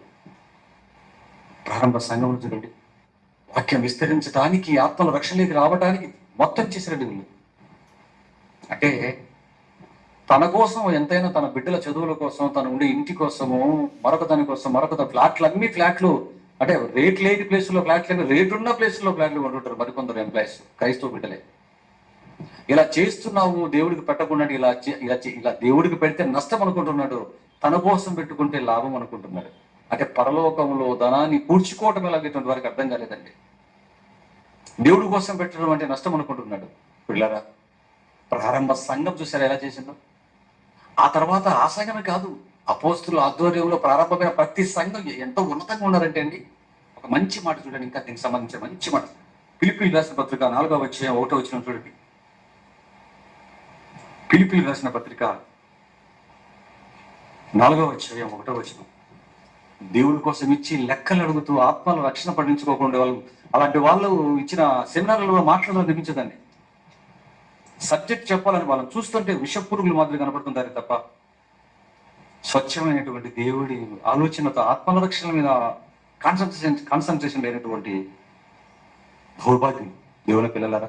కానీ ప్రారంభ సంఘాలలో ఎటువంటి దౌర్భాగ్యం లేదు. ఫిలిప్పీయులకు రాసిన పత్రిక 4వ అధ్యాయం, ఫిలిప్పీయులకు రాసిన పత్రిక 4వ అధ్యాయం 1 నుంచి 4వ వచనాలు చదువుతాను చూడండి పిల్లలారా. ఫిలిప్పీ పత్రిక 4వ అధ్యాయం 1వ వచనం. కావున నేను అపేక్షించిన నా ప్రియ సహోదరులారా, నా ఆనందమును నా కిరీటమునైన నా ప్రియులారా, ఇట్లు ప్రభువునందు స్థిరులైండుడి, ప్రభువునందు ఏక మనస్సు గలవారై ఉండుడని యువతికైను సుంటికైను బతిమాలుకొంచున్నాను. 3వ వచనం చూడండి. అవును నిజమైన సహకారి ఆ స్త్రీలు క్లెమెంతితోనూ నా ఇతర సహకారులతోనూ సువార్త పనిలో నాతో కూడా ప్రయాసపడిన వారు. దేంట్లో ప్రయాసపడ్డారట పౌలు గారితో పాటు? ఆ స్త్రీలు క్లెమెంతుతోనూ నా ఇతర సహకారులతోనూ సువార్త పనిలో నాతో కూడా ప్రయాసపడిన వారు గనుక వారికి సహాయము చేయమని నిన్ను వేడుకొనుచున్నాను. ఆ సహకారుల పేరులు జీవ గ్రంథమందు వ్రాయబడి ఉన్నవి. ఆ సహకారుల పేరులు జీవ గ్రంథమందు వ్రాయబడి ఉన్నవి అన్న చూడండి పిల్లరా. ఏమండి ఎంత చక్కగా చెప్తున్నాడండి. ఆ సహకారుల పేర్లు జీవ గ్రంథమందు వ్రాయబడి ఉన్నవి అన్నాడు.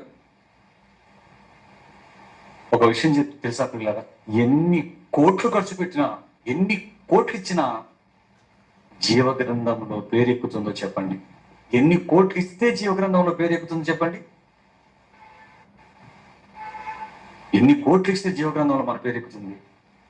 కానీ 100 కోట్లు ఖర్చు పెట్టకపోయినా జీవ గ్రంథంలో పేద పిల్లలమైన మన పేర్లు ఎక్కించుకొని ఒక అద్భుతమైన అవకాశాన్ని చెప్తున్నాను ఇక్కడ. ఫిలిప్పీ సంఘంలో ఉన్న వారు ఏం చేశారంటే, పౌలు గారు చెబుతున్న వాక్యాలను విని మనసు మారి వీళ్ళు ఏం చేశారట, ఎలాగైనా సరే మేము పరలోకానికి వెళ్ళిపోవాలి అనుకున్నారు. ఎలాగైనా సరే మేము పరలోకానికి వెళ్ళిపోవాలి అనుకొని వారు ఏం చేశారటండి, స్వార్థ పనిలో వారు అంటే నిజంగా సహకారులు అయిపోయారట. సహకారులు. త్యాగాలంటే ఇవ్వండి. త్యాగాలంటే ఈ పిల్లరా, ఈరోజు క్రైస్తవ సమాజానికి త్యాగం ఉండదు, పట్టుదల ఉండదు, రోషం ఉండదు, ఆసక్తి లేదు, ఇవేవి ఉండవండి. ఎంత చెప్పినా పట్టించుకునే పరిస్థితి ఉండదు. ఎన్ని విలువైన వాక్యాలు నేర్పించినా చచ్చిన శవం ఎలాగైతే మృతమో, ఎన్ని పాఠాలు విన్నా సరే మనిషి నైజం మార్చుకునే తత్వం చాలా మందిలో మనకు కనబడుతుంటది. ఏమండి, యేసు క్రీస్తు వారు అంతగా చెబితే చెవినెక్కించుకోకుండా వెళ్ళిపోయాడు ధనవంతుడు.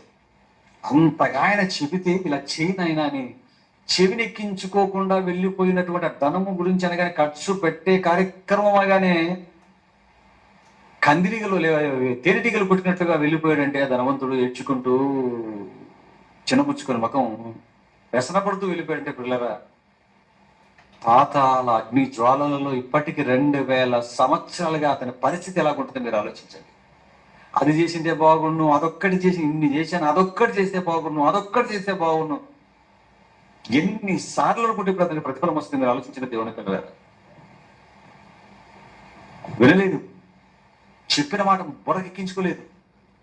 కానీ అండి, అపోస్తుల ఆధ్వర్యంలో ఉన్న మహానుభావులు, ఎందుకంటే క్రీస్తు మాటను బుర్రకెక్కించుకున్న అపోస్తులు, వాళ్ళ వాక్యాలు బుర్రకెక్కించుకున్న వాళ్ళు మొదటి శతాబ్దంలో ఉన్నవారు ఏం చేశారంటే చరచిరాసులు తీసుకొని వచ్చి అపోస్తుల పాదాల చెంత. అంటే ఈరోజు ధనం ఉండవలసింది ఎక్కడో తెలుసా అండి? బ్యాంకులో కాదు, సేఫ్టీ లాకర్లలో కాదు, షేర్ మార్కెట్లలో కాదు, ఫిక్స్డ్ డిపాజిట్లలో కాదు పిల్లరా.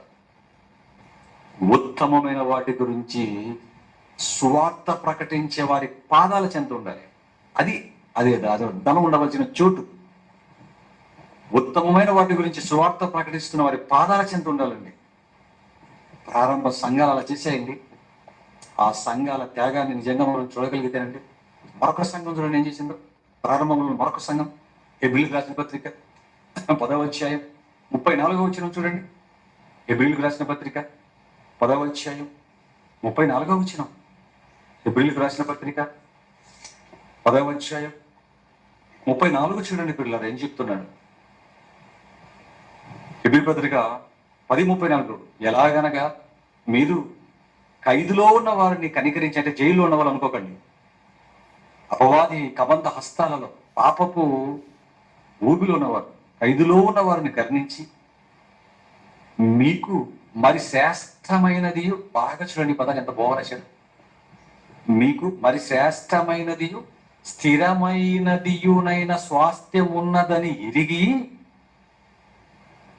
మీ ఆస్తి కోల్పోవుటకు సంతోషముగా ఒప్పుకొంటిరి. అబ్బా, ఎంత చక్కటి మాటలు చెప్తున్నారు చూడండి. ఆ సంఘంలో ఉన్న వారి గురించి పౌలు గారు సాక్ష్యం ఇస్తున్నారు. ఏమండి, 4 రూపాయలు కోల్పోవటానికి కాదు, ఆస్తి కోల్పోవుటకు వీరు ఏం చేశారట? ఒప్పుకున్నారటండి.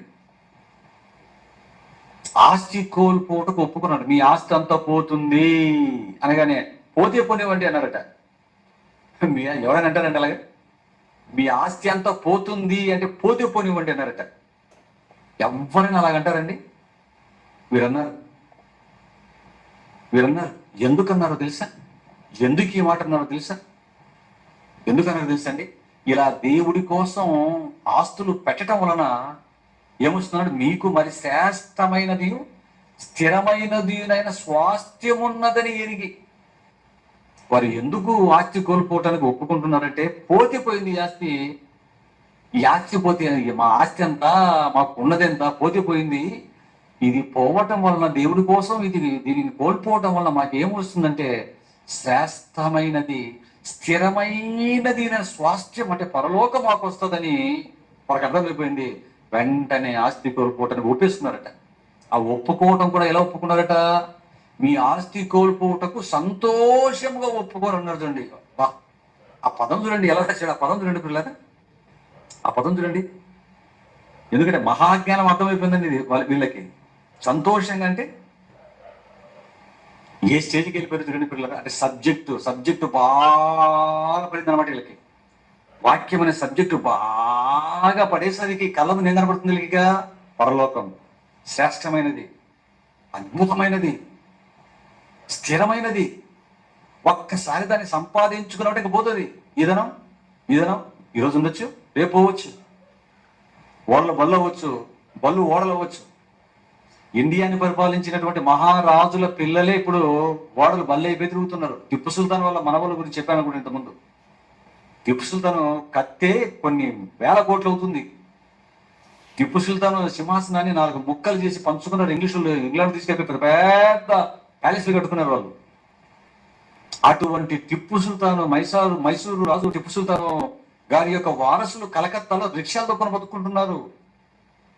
ఆలోచించిన దేవుని పిల్లలారా, ఓడలు బళ్ళు అవచ్చు, బళ్ళు ఓడలు అవ్వచ్చు, ఎప్పుడు వెళ్ళిపోతుందో ఎప్పుడు ఉంటుందో ఎప్పుడు వెళ్ళిపోతుందో తెలియదు ఆస్తి. వాళ్ళు ఏమాలోచించుకున్నారంటే సంతోషంగా ఎందుకు ఒప్పుడు వాళ్ళ కళ్ళ ముందు ఆ స్థిరమైనటువంటి ఆ శ్రేష్టమైన పరలోకం గురించి సబ్జెక్ట్ అర్థమైపోగానే, అది కళ్ళ ముందుకు రాగానే వీరు ఏమనుకున్నారంటే, అమ్మ బాబు ఎంత స్థిరమైన దానికోసం ఆఫ్టర్ ఆల్ ఆస్తి పోతే ఎంత ఉంటే ఎంత అనుకుని సంతోషంగా ఒప్పుకున్నారటండి. సంతోషంగా ఒప్పుకున్న సబ్జెక్టు బాగుపడింది. అంటే ఇక్కడ దేవుడి కొరకు పెడితే అక్కడ మనకు పరలోకంలో ఆస్తి వస్తుంది అని వీళ్ళు ఆలోచించారు, అర్థం చేసుకున్నారు.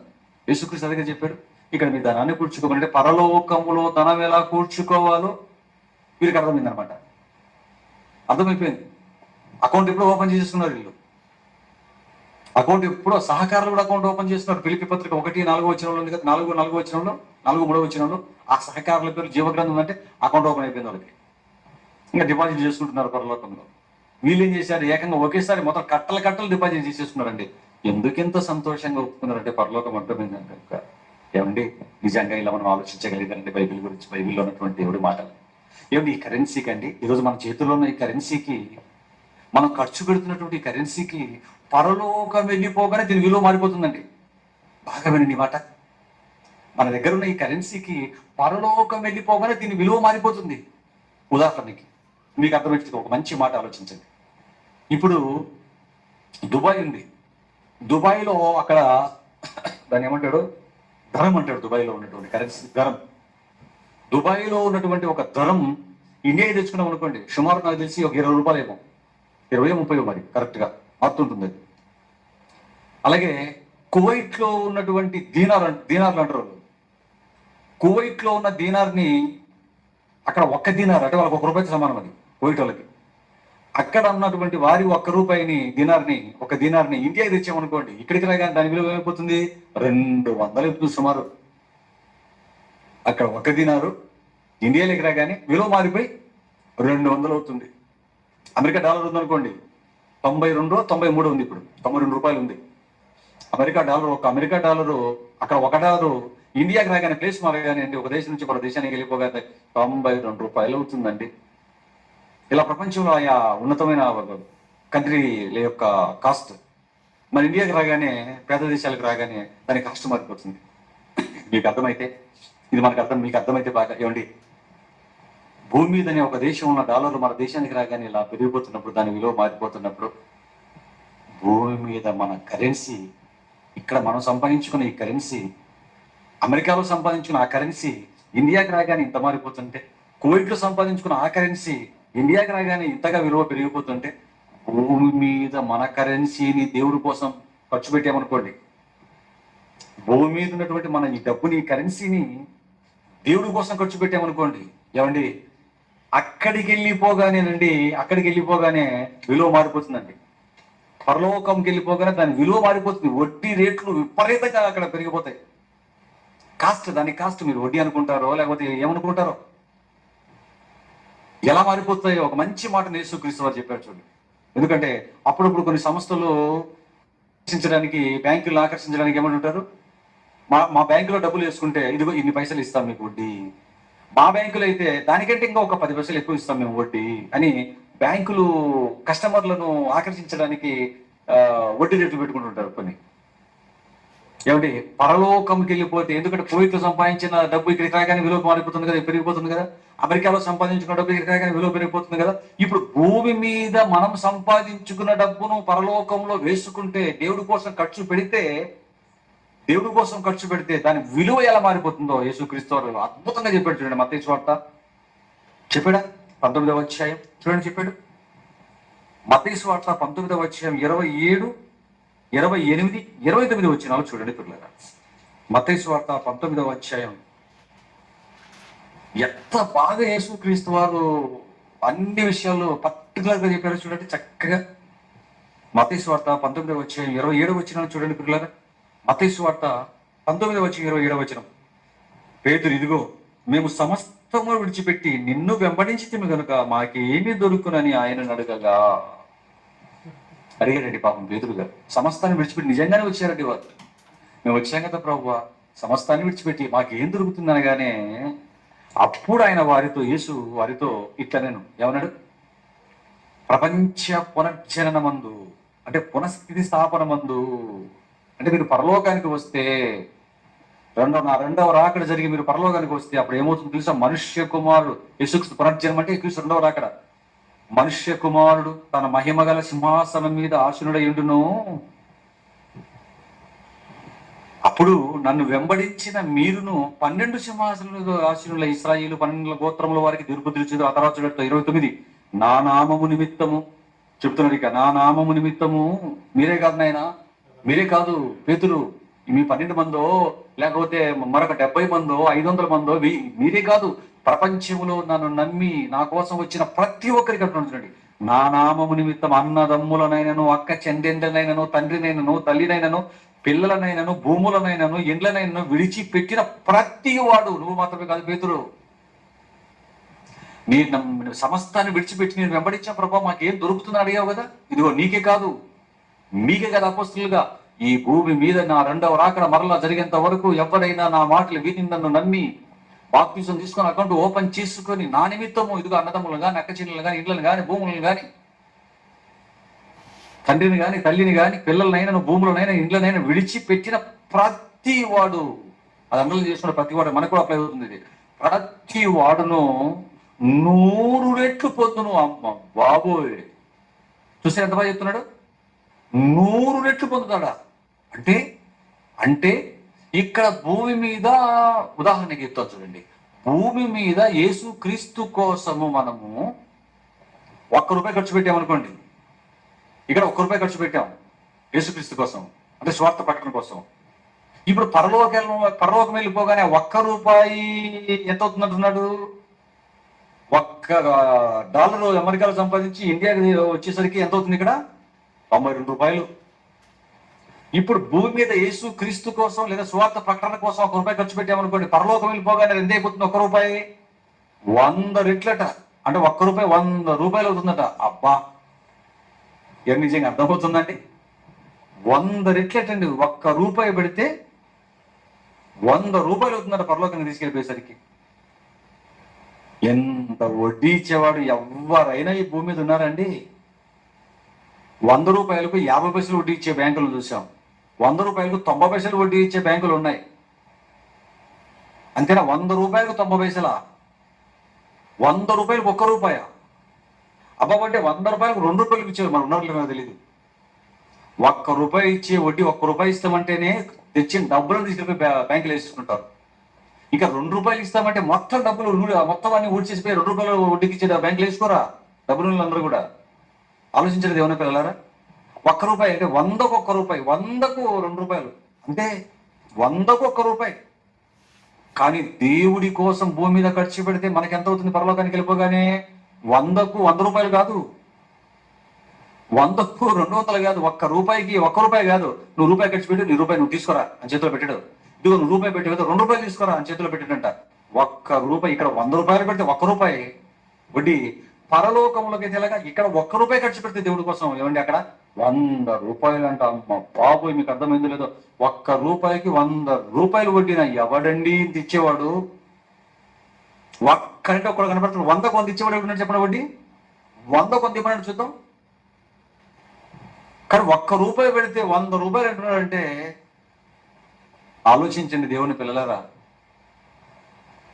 ఇంకా ₹100 పెడితే, ₹1000 పెడితే, ₹1,00,000 పెడితే, ₹1,00,00,000 ఒక్కసారికి. చూసారా ఎలా మారిపోతుంది? చూసారా అక్కడికి వచ్చిన తర్వాత? ఏమండి ఇవన్నీ వింటుంటే అండి, అప్పుడప్పుడు అండి షాపు వాళ్ళు కస్టమర్లను ఆకర్షించడానికి బంపర్ ఆఫర్లను కొని పెడతారు. బంపర్ ఆఫర్లను కొనిపెట్టి వాళ్ళు ఏం చేస్తారు, ఇదిగో ఈ రోజు మా షాపులో షాపింగ్ చేసిన వారికి, ఈ రోజు మా షాపింగ్ చేసిన వారికి మేము ఏం చేస్తామంటే మీ బిల్లులలో ఒక కూపన్ ఇస్తాం, అన్ని మీరు ఆ పెట్టిలో వేయండి, సాయంత్రం అయ్యేసరికి ఈ కూపన్ మేము ఏం చేస్తామంటే డ్రా తీస్తాం. ఆ డ్రాలో ఎవరికైనా డ్రా తగిలింది అనుకోండి, తగిలిన వాళ్ళకి ఒక కార్ అంటాడు, ఒక షిఫ్ట్ కార్ అంటాడు, లేకపోతే ఇంకోటి ఏదో amaze car, Honda amaze car, ఏదో కార్ అంటాడు, 4 వీలర్. అప్పుడు ఏం చేస్తారు కస్టమర్లు, అమ్మ బాబాయ్ రోజు ఒక కారు ఇస్తున్నాడు వీడు, ఇటు కొనేస్తే ఇన్ని వేల రూపాయలకు పెట్టి మనం షాపింగ్ చేసేస్తే మనకు కూపన్ వస్తుంది, ఆ కూపన్ తీసుకెళ్ళి ఆ డబ్బాలు వేసేస్తే సాయంత్రం కంటే తెచ్చేస్తాడు, రోజుకు ఒక కారు ఇస్తున్నాడు అనగానే టక టక టక వెళ్ళి షాపింగ్ చేస్తున్నాడు. ఎందుకు? కస్టమర్లను ఆకర్షించడానికి ఇది పెడుతుంటాడు. అంటే ఆ రోజు 100 మంది అయినా కొనొచ్చు, 1000 మంది అయినా కొనొచ్చు, 2000 మంది అయినా కొనొచ్చు, 10,000 మంది అయినా కొనొచ్చు. అంటే ఒకవేళ 2000 మంది ఆ షాపులోకి వచ్చి ఆ రోజు కొన్నారంటే ఆ రోజు డ్రాలో కారు ఎంతమందికి వస్తుందంటే, 10 మందికి అని ఇస్తారా, 10 కార్లు ఇస్తారా, ఒక్క కారు అంటాడు. మళ్ళీ అందులో కూడా చీటింగ్ చేస్తున్న వాళ్ళ షాప్ లో వాళ్ళు తెలిసిన వాడికి ఇచ్చుకుంటాడు దుర్మార్గుడు. ఆలోచించిన దేవుని పిల్ల బంపర్ రా అని చెప్పి పబ్లిసిటీ చేస్తాడు సినిమా యాక్టర్ల ఫోటోలు వేసి. దేవుని పిల్లలు మీరు ఆలోచించండి, ఇక్కడ 100, 1000, 2000 మంది, 3000 మంది కంటే ఒక కారు వస్తుంది. ఇది ఇక్కడ డ్రా, ఇది దీంట్లో బంపర్ డ్రా అంటున్నాడు, డ్రా అనుకుంటా బంపర్ డ్రా అంటున్నాడు. కానీ పరలోకంలో పరిస్థితి ఏంటో తెలుసా అండి, 2000 మంది ఖర్చు పెడితే ఒక్కడికి రాదు 100, 2000 మంది ₹1 ఖర్చు పెట్టారు, ఒక్కొక్కరికి రూపాయి, 2000 మంది రూపాయలు ఖర్చు పెట్టారని 2000 రూపాయలు, ఇదిగో వీడికి మాత్రం డ్రా తీసేసి వీడికి ₹1 ₹100 వీడికి ఇచ్చేయండి అంటూ దేవుడు. ఇక్కడ ఇలాగంటారు, 2000 మంది, 3000 మంది, 5000, 10,000 మంది చేసినా ఒకరికి ఇస్తారు కారు. కానీ పరలోకంలో ఎవరు తెలుసా, పరలోకం పరలోకం పరిస్థితి ఏంటో తెలుసా అండి, 10,000 మంది ప్రయత్నిస్తే 10,000 మందికి, 20,000 మంది ప్రయత్నిస్తే 20,000 మందికి 100% ఇచ్చేస్తాడు. చూసారా, నువ్వు ఎంత మంది ఖర్చు పెడితే అందరికీ పరలోకం అంటాడు. చూడండి దేవుని పిల్ల, ఎంత అసలు మీకు ఎంత మాత్రం అర్థమవుతుందో, ఎంతవరకు అర్థమవుతుందో నాకు తెలియదు. కానీ పిల్లలు నిజంగా అర్థమైతేనండి, వీటి కోసం మనం డ్రాల కోసం ఖర్చు పెట్టాము, కొంటారు చాలా మంది, ఒక్కడికి వస్తుంది. కానీ దేవుడి కోసం ఎంత మంది ఖర్చు పెడతారు, ప్రతి వాడును అన్నట్టు. చూడండి, నా నిమిత్తం తల్లిని కానీ, చెల్లిని కానీ, పిల్లల్ని కానీ, ఇళ్ళని కానీ, భూములను కానీ విడిచిపెట్టే ప్రతి వాడు, అంటే ప్రయత్నించిన ప్రతి వాడికి 100కు 100 మంది ప్రతి 100 మందికి మీకు నేను చెప్పిన మీకు అప్లై అవుతాయి అన్నట్టు. చూడండి, చూసారా, అంటే ఇక్కడ ఖర్చు పెట్టేవాడికి 100 రెట్లు అన్నాడు, 100 రెట్లు అన్నాడు. అంతేనా? అంతకు పంపించాడా? ₹1 నా కోసం ఖర్చు పెడితే, భూమి మీద స్వార్థ కోసం నా కోసం ఖర్చు పెడితే మీకు ₹100 అంతే అన్నాడా? ఆ తర్వాత ఏమన్నాడు చూడండి, 19వ అధ్యాయంలో, మత్తయి సువార్త 19వ అధ్యాయంలో 29వ వచనంలో, ఇంకా తర్వాత ఏమన్నాడు చూడండి, చూడండి రా, ఏమి లక్ దేవుడి కోసం ఖర్చు పెట్టుకున్న ప్రతి ఒక్కరికి. 29 ఏమన్నాడు? మత్తయి సువార్త 19:29, నా నిమిత్తము సువార్తను, నా నామము నిమిత్తం అన్నదమ్ములనైనా, అక్క చెంటులనైనా, తల్లినైనా, తండ్రినైనా, పిల్లలైనా, భూములైనా, ఇళ్ళనైనా విడిచిపెట్టిన ప్రతి వాడు 100 రెట్లు పొందును. ఫుల్ స్టాప్ అన్నాడా? ఫుల్ స్టాప్ అంటే సెమీకోలన్ పెట్టాడా? అంటే ఇంకా ఉంది అని. 100 రెట్లు, ₹1 పెడితే ₹100 ఇస్తాను ఆయన. ఇంకా ఏమన్నాడు? అంతేకాదు, ఇది కాక బాగా ఏదో చెప్తున్నాడు, ఇది కాక ఇంకా ఏమిస్తావు ప్రభు, నిత్య జీవమును స్వతంత్రించుకొను. ఎంతగా చెప్పాడు చూడండి పిల్లరా, ₹1 పెడితే ₹100 ఇస్తానంటున్నాడు. మరలా అది కాకుండా మరలా ఏం ఇస్తానంటున్నాడు, నిత్య జీవాన్ని నేను ఇస్తాను అంటున్నాడు. చూడండి దేవుని పిల్ల, ఇంతకు మించిన ఆఫర్ ఏముందో చెప్పండి పిల్ల. 1000 మంది కంటే ఒకరి కాదు రా, ఎంతమంది ప్రయత్నిస్తే అందరికి అన్నట్టు. చూడండి ఏమండి, ఇవి కనపడవు మనకి, ఇలాంటి డ్రాలు మనకు కనపడవండి, ఇలాంటి డ్రాలు మనకు కనపడవు పిల్లల. నిజంగా దేవుని పిల్లలారా, ఈ మాటలను యేసుక్రీస్తు వారు చెప్పిన ఈ మాటలను మనం ఆలోచిస్తున్నప్పుడు మైండ్ అసలు స్ట్రక్ అయిపోతుంది. ఏం చేయాలో దిక్కు తెలియక కన్నీళ్ళతో ఆయన పదాలు మీద పడిపోవాలనిపిస్తుంది. ఎందుకు తెలుసండి, నిజంగా ఈ లోకంలో దేవుడు ధనవంతులకు మాత్రమే పరలోకాన్ని సొంతం చేయకుండా, ధనవంతులకు మాత్రమే ఈ పరలోకాన్ని సొంతం చేయకుండా బీదలకు, పేదలకు దగ్గర చేశాడండి, దగ్గర చేశాడు. ఎంత ఇమ్మంటున్నాడు? అలాగని ఎంత ఇమ్మంటున్నాడు? కోట్లు ఇవ్వండి, మీరు కోట్లు సంపాదించిన కోట్లు ఇవ్వండి అనటం లేదు, కోట్లు ఇవ్వండి అనటం లేదు. ఎంత ఇమ్మంటున్నాడు? నీ కొన్నది ఇవ్వు, నీ పరలోకి వచ్చేస్తాను. కోటీశ్వరుడు ₹1 ఇచ్చాడు, వాడు 10 కోట్లు ఇచ్చాడు, నువ్వు కూడా 10 కోట్లు ఇస్తేనే నీకు నేను ఇస్తాను పరలోకాన్ని అనటం లేదు పిల్లలు. నిజంగా అండి, దేవుడు ఎంత గొప్పవాడంటే పరలోకానికి రేటు పెట్టాడు అనుకోండి, ఈ పరలోకానికి ఇంత రేటు పెట్టాడు అనుకోండి పిల్లరా, దాన్ని ఎవరు కొనుక్కుంటారు తెలుసా? మొదట దాని మొదటి ఎవరు కొనుక్కున్నారు తెలుసా? మరలా ఇక్కడున్న ధనవంతులు అందరూ కొనేస్తారు దాన్ని. మరలా అక్కడ ఎవరు కనపడుతుంటారు గొప్పవారుగా? Bill Gates, Elon Musk, Ambani, Mukesh Ambani, Dhirubhai Ambani, Tata, Birla, Lakshmi Niwas Mittal, Adani, ఇదాని, వీళ్ళందరూ కనపడుతుంటారు అక్కడ. పరలోకానికి రేటు పెడితే ఇంత అని ఇదిగో ధనవంతులు మాత్రమే కొంటారు. వారే అక్కడ మరలా గొప్పవారుగా కనబడుతుంటారు. కానీ దేవుడు పరలోకానికి రేటు పెట్టలేదండి. రేటు పెట్టలేదు. రేటు పెడితే ధనవంతులు అలాగని ధనవంతులదే పరలోకం అనలేదు.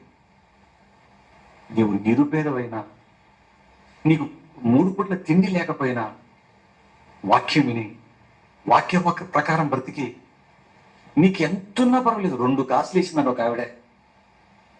వెంటనే ఆవిడ మెచ్చేసుకున్నాడు. నీకు ఎంతున్నా పర్వాలేదు, నీకున్న దానిలో నా ఖర్చు పెట్టావు, నా స్వార్థ ప్రకటనకు నువ్వు పెట్టి నీకు చేస్తాను. వాస్తవానికి విషయం చెప్పమంటారు, ధనవంతులకు పరలోకం దూరం అయిపోయింది. పేదలకే పరలోకాన్ని దేవుడు దగ్గర చేశాడు. ధీరుభాయ్ అంబానీ అని, ముఖేష్ అంబానీ అని, Tata, Birla, bill Gates, Elon Musk, వీళ్ళకి వాక్యం చెప్తే అర్థమవుతుందా? అసలు అర్థమవుతుందా వీళ్ళకి వాక్యం చెప్తే? పట్టించుకుంటాడు మీరు? ఆలోచించండి దేవుని పిల్లల, పట్టించుకోరండి. కానీ వాక్యం అంత వాక్యం అడిగితే వాడు ఉపయోగిస్తాడు. ధనవంతులకే చేరువ చేయలేదు ఇది, బీదలకు కూడా అసలు మొదటి ఆపర్చునిటీ బీదలకే ఇస్తున్నాడు. చూడండి, నిజంగా ఇది ఎంత ఆపర్చునిటీ తెలుసండి. ఏమంటే ఒక మాట చెప్తాను, ఆలోచించండి. బిల్ గేట్స్ కానీ లేదా ఎలన్ మస్క్ అనేవాడు కానీ, ఎందుకంటే కోర్టు పడగలుగుతారు, ఎలన్ మస్క్ గురించి చెప్తున్నారు కదా, వాళ్ళు వచ్చి స్టాంప్ పేపర్లు తీసుకొని వచ్చి, ఇదిగో నీకున్నదంతా నాకు రాయించి నాకున్నదంతా నీకు ఇచ్చేస్తాను అన్నాడు అనుకోండి. నీకున్నదంతా నాకు రాయించేయనైనా, నాకున్నదంతా నీకు ఇచ్చేస్తాను పెట్టి సంతకం ఉన్నాడు అనుకోండి. ఏమండి, మనం ఏం చేస్తామండి? రాయించమా? ఎందుకంటే మనకి ఎంతుందో మనకు తెలుసు. ఏమి లేదు, సొంతలు కూడా లేదు, బాడిగిట్లు ఉన్నామని మనకి ఎంతుందో మనకు తెలుసు. వారికి బిల్ గేట్స్కో ఎలన్ మస్క్ వారికి ఎంతుందో కూడా మనకు తెలుసు, లక్షల కోట్లు. వెంటనే ఏం చేస్తాం? నిర్ణయాలు మార్చేసుకుంటాడని చెప్పి వెంటనే ఒప్పేసుకుని టక్క టక్క టక్క టక్క టక్క రాయించేస్తామండి. మరలా ఎక్కడ పొరపాటున ఆలోచనలు మార్చుకుంటాడు అని వెంటనే ఒప్పుకొని టక్క టక్క టక్క టక్క పాన్ల సంతకాలు పెట్టేస్తాం. ఆలోచించండి దేవుని పిల్లలారా. ఏమండి, ఎందుకంటే మనకు అర్థమైంది కాబట్టి వెంటనే సంతకాలు పెట్టేస్తాం. ఇది మనిషికి అర్థమైంది.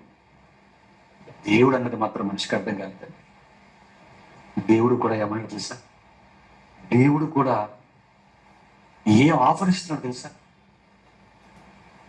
నీకున్నదంతా నాకు ఇచ్చే. వినండి, నీకున్నదంతా నాకు ఇచ్చే, నాకున్నదంతా నీకు ఇచ్చేస్తాను అంటున్నాడు. నీకున్నదంతా నాకు ఇచ్చే నాయన, నీకున్నదంతా నాకు ఇచ్చేయమ్మా, నాకున్నదంతా నీకు ఇచ్చేస్తాను అంటున్నాడు. మనకేం అర్థమైందంటే, బిల్ గేట్స్ ఇచ్చిన ఆఫర్ మనకు అర్థమైంది, కానీ దేవుడు నీకున్నదంతా ఇచ్చే, నాకున్నదంతా ఇస్తానంటుంది. ఈ విషయం మాత్రం మనిషికి అర్థం. దేవుడి దగ్గర ఎంతుందో, ఆయనకి ఎంతుందో మనిషికి అర్థం కాకపోయేసరికి ఇవ్వటానికి ముందుకు రావడం లేదు.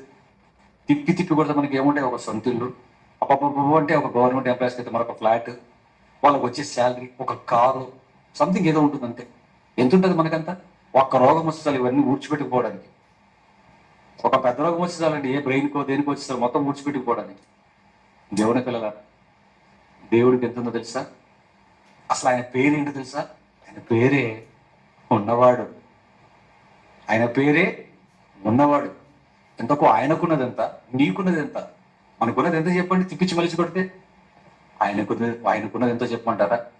సర్వలోకాలు ఆయనవే. 2వ రకంలో దీన్ని మండిస్తాడు. కానీ పరలోకం ఎంత గొప్పదో తెలుసా? ఆయనకున్నది పరలోకం ఎంత గొప్పదో తెలుసా? మన ఊహ కన్నా అంత గొప్పది అది.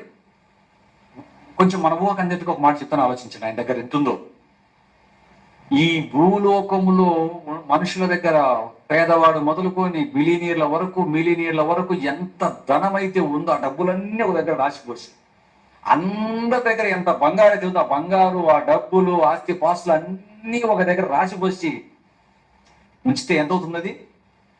ఈ భూలోకంలో ఉన్న అందరి డబ్బులు, అందరి దగ్గర ఉన్న బంగారం, వెండి అన్ని రాసి పోసి ఒక దగ్గర ఆ కాస్ట్ చూస్తే ఎంత కాస్ట్ వస్తుందో ఆ కాస్ట్ ఇదంతా తీసుకెళ్లి పరలోకం దగ్గర ఖర్చు పెడితే పరలోకములో ఉన్నటువంటి పునాది రాయిని కూడా కొనలేదు.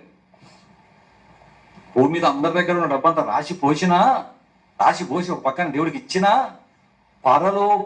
పరలోకం యొక్క పునాది రాయి, పరలోకం అంతా కాదు, పునాది రాయిలో అంత కూడా కొనలేదు. దాన్ని బట్టి పరలోకం ఎంత గొప్పదో మీరు ఆలోచించుకోండి పిల్లరా, మీ ఊహకి వదిలేస్తున్నాయి ఇక్కడ. పరలోకం అనేది ఎంత గొప్పదో మీరు ఆలోచించుకోండి, మీరు ఎంత గొప్పదో. మనకు ఇటు అంటే ఎంత ఆఫర్ ఇచ్చారు చూడండి మనకి. నీకున్నదంతా ఇచ్చి నాకు ఏం లేదు ప్రభావ, నా దగ్గర ఏమి పని కూడా లేదు ప్రభావ, ఇల్లు బిల్లు ఏదో ప్లాట్ఫామ్ మీద పడుకుంటుంటాను, అయినా పర్లేదురా. ఎంత సంపాదిస్తున్నావు రోజుకి? నువ్వు 100 రూపాయలు సంపాదించుకున్నావు ప్రభావ, 50 రూపాయలు తిండికి పోతుంది ప్రభావ, 10 రూపాయలు తిండికి పోతుంది ప్రభావ, నా దగ్గర రోజుకి 20 రూపాయలు మిగులుతుంది ప్రభావ. అలాగా 20 మిగులుతుందా? పెట్టేరా నా స్వార్థ పాఠం కోసం, పెట్టే నా కరపత్రాలు ముద్రించి పంచిపో ప్రభావ, నాకు మిగిలింది ఇదే, అది పంచిపో, నీకు చేస్తాను పరలోకాన్ని. ఇది ప్రభావ నేను పెట్టి ఈ చిన్న ఖర్చుకి నాకు అంత ఇచ్చేస్తావా నాకు? ఎస్, ఇచ్చేస్తానని ఎప్పుడో చెప్పాడు యేసుక్రీస్తు వారి ద్వారా. ఇలా నేను భూములు నక్కలు వచ్చేలా నా నిమిత్తము అన్నది చూడండి. విడిచిపెట్టి వానికి ఏమిస్తానని చెప్పాడు చూడండి దేవుని పిల్లగా. మనకున్నది ఎంత, దేవుడికి ఉన్నది ఎంత, అర్థమైందా మనకి? అర్థం కాలేదండి. అర్థమైతే ఇలా ఉన్న పిల్లలు మనం టక్క ఉన్నంత ఖర్చు పెట్టేస్తాం దేవుని పిల్లగా. మనకి ఇలాంటి ఆఫర్లు కనపడదు. Bumper super duper bumper offer అనేది, ఇలాంటి ఆఫర్లు మనకు కళ్ళ కనపడవు. ఇలాంటి ఆఫర్లు మన కళ్ళ కనపడవండి. మనకి ఏ ఆఫర్లు కళ్ళ కనపడతాయి తెలుసా? మనకి ఏ ఆఫర్లు కళ్ళ కనపడతాయి తెలుసా? ఒక చీర కొంటే కర్చీఫ్ ఫ్రీ అన్నాడు అనుకోండి. ఎవరైనా ఒక చీర కొంటే కర్చీఫ్ ఫ్రీ అన్నాడు అనుకోండి, అమ్మ బాబు ఇది పడిపడి కొంటాను. స్టవ్ కొంటే లైటర్ ఫ్రీ అన్నాడు అనుకోండి, పడిపడి కొంటాడు. ఏమండి? షర్ట్ కొంటే కర్చీ ఫ్రీ అన్నాడు అనుకోండి, షర్ట్ కొంటే టవల్ ఫ్రీ అన్నాడు అనుకోండి, పడిపడి కొంటాం. అలా ఉంటాయో లేవో అయిపోతాయేమో అని క్యూలో నిలబడతాం. ఈ ఆఫర్లు కనపడుతున్నాయి తప్ప మనిషికి. దేవుని పిల్లలారా, దేవుడిస్తున్నటువంటి అతి గొప్ప ఆఫరు ఎవరికి అర్థమైందో చెప్పండి. నీకు అర్థమైందా? నాకు అర్థమైందా? నీకు నాకు అర్థమైందని ఏది తెలియచేస్తుందంటే, మనం దేవుడి కోసం పెట్టే ఖర్చే మనకు క్రీస్తు చెప్పినటువంటి ఈ మాటలు కానీ బంపర్ ఆఫర్ మన కోసం అర్థమైందో కాలేదో మనకు అర్థమవుతుంది. ఈ వాక్యం మనకు అర్థమైంది కాలేదన్నది ఎక్కడ మనకు అర్థమవుతుందంటే, మన కోసం, మన కుటుంబాల కోసం ఎంత ఖర్చు పెట్టుకుంటున్నాం, దేవుడి కోసం మనం ఎంత ఖర్చు పెడుతున్నాం ఆలోచించండి దేవుని పిల్లలారా. మన కోసం, మన కుటుంబాల కోసం ఎంత ఖర్చు పెట్టుకుంటున్నాం, ఎంత దాచుకుంటున్నాం, దేవుడి కోసం ఎంత పెడుతున్నాం. అంటే దేవుడి కోసం పెట్టిందేమో నష్టం అనుకుంటున్నాం, మన కోసం పెడితే మాత్రం అది లాభం అనుకుంటున్నాం. మీకు ఒక మాట చెప్తున్నాను, మన కోసం ఎంత ఖర్చు పెట్టిన మట్టిలో కలిసిపోతుంది. మన కోసం పెట్టిన మట్టిలో కలిసిపోతుందండి. చేయవలసిన దేవుడి కార్యక్రమాలు, సెమినార్లు, మీటింగ్లు ఎంతైనా పెట్టండి దేవుడి కోసం. ఇంకా ఎంత పెట్టుకుంటారో పెట్టుకోండి. దేవుని పిల్లలారా, ముఖేష్ అంబానీ అనేవాడండి ముంబైలో కొన్ని ఎకరాల స్థలంలో 26 అంతస్తుల ఇల్లు కట్టాడండి. 500 రూములండి. 24 అంతస్తుల ఇల్లు, 500 రూములు. ఎన్నో వేల కోట్లు ఖర్చు పెట్టాడు. 25 కోట్లు 50 కోట్లు ఎంతో పెట్టాడు. తీరా అంత ఖర్చు పెడితే అయితే ఉండేది ఎంతమంది రా నాయన అంటే పట్టుమని 10 మంది కూడా కాదు. పట్టుమని 10 మంది లేరండి.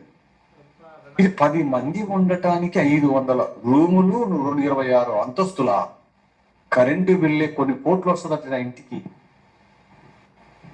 ఎంత ఖర్చు చెప్పండి పిల్లరా. ఇదంతా వృధా కాదా? తన పేరు కోసం, తన లగ్జరీ లైఫ్ కోసం మనిషి ఎంత ఖర్చు పెడతాడో చూడండి. క్రికెట్ ఎంత ఖర్చు, ఆటలు, సినిమాలు ఎంత ఖర్చు, బట్టలు ఎంత ఖర్చు, ధనవంతులు పెట్టే డబ్బు అది చూడండి. ఆటలకి, క్రికెట్లకి, టీములు కొనడానికి ఐపీఎల్ అని అదని ఇతని ఎంత ఖర్చు పెడుతుంటారండి. ఎందుకంటే దేవుడి కోసం అయితే చేతి కూడా మిగిల్చి కూడా వాడి కోసం అయితే వాడు ఎంతైనా ఖర్చు పెట్టుకోవడానికి ముందుకు వస్తున్నాడు అంటే దేవుడి కోసం ఖర్చు పెట్టేది నష్టం అనుకుంటున్నాడు, తన కోసం పెట్టేది లాభం అనుకుంటున్నాడు. కానీ నిజంగా వాక్యం అర్థమై దేవుడి కోసం ఖర్చు పెట్టి ఒకడెవరైనా పరలోకానికి వెళ్ళాడు అనుకోండి, నిజంగా మనం పరలోకానికి వెళ్ళామనుకోండి, మనకు అసలు మూర్చిపోతామండి. నీళ్లు తట్టి మళ్ళా లేపాలి మనల్ని 10 సార్లు 100 సార్లు ఇలా చూడటమే పడిపోవడం ఎందుకు? ఇది నాకు నేను పెట్టింది ఎంత? భూమి మీద దేవుడి పని కోసం నేను పెట్టింది ఎంత? నాకు ఇస్తున్నది ఎంత? ఇది ఎంత గొప్ప పరలోకం, నిత్యమైన పరలోకం నా కోసమా? మా బాబోయ్, మూర్చినదండి, మనకు మూర్చి వచ్చేస్తుందండి.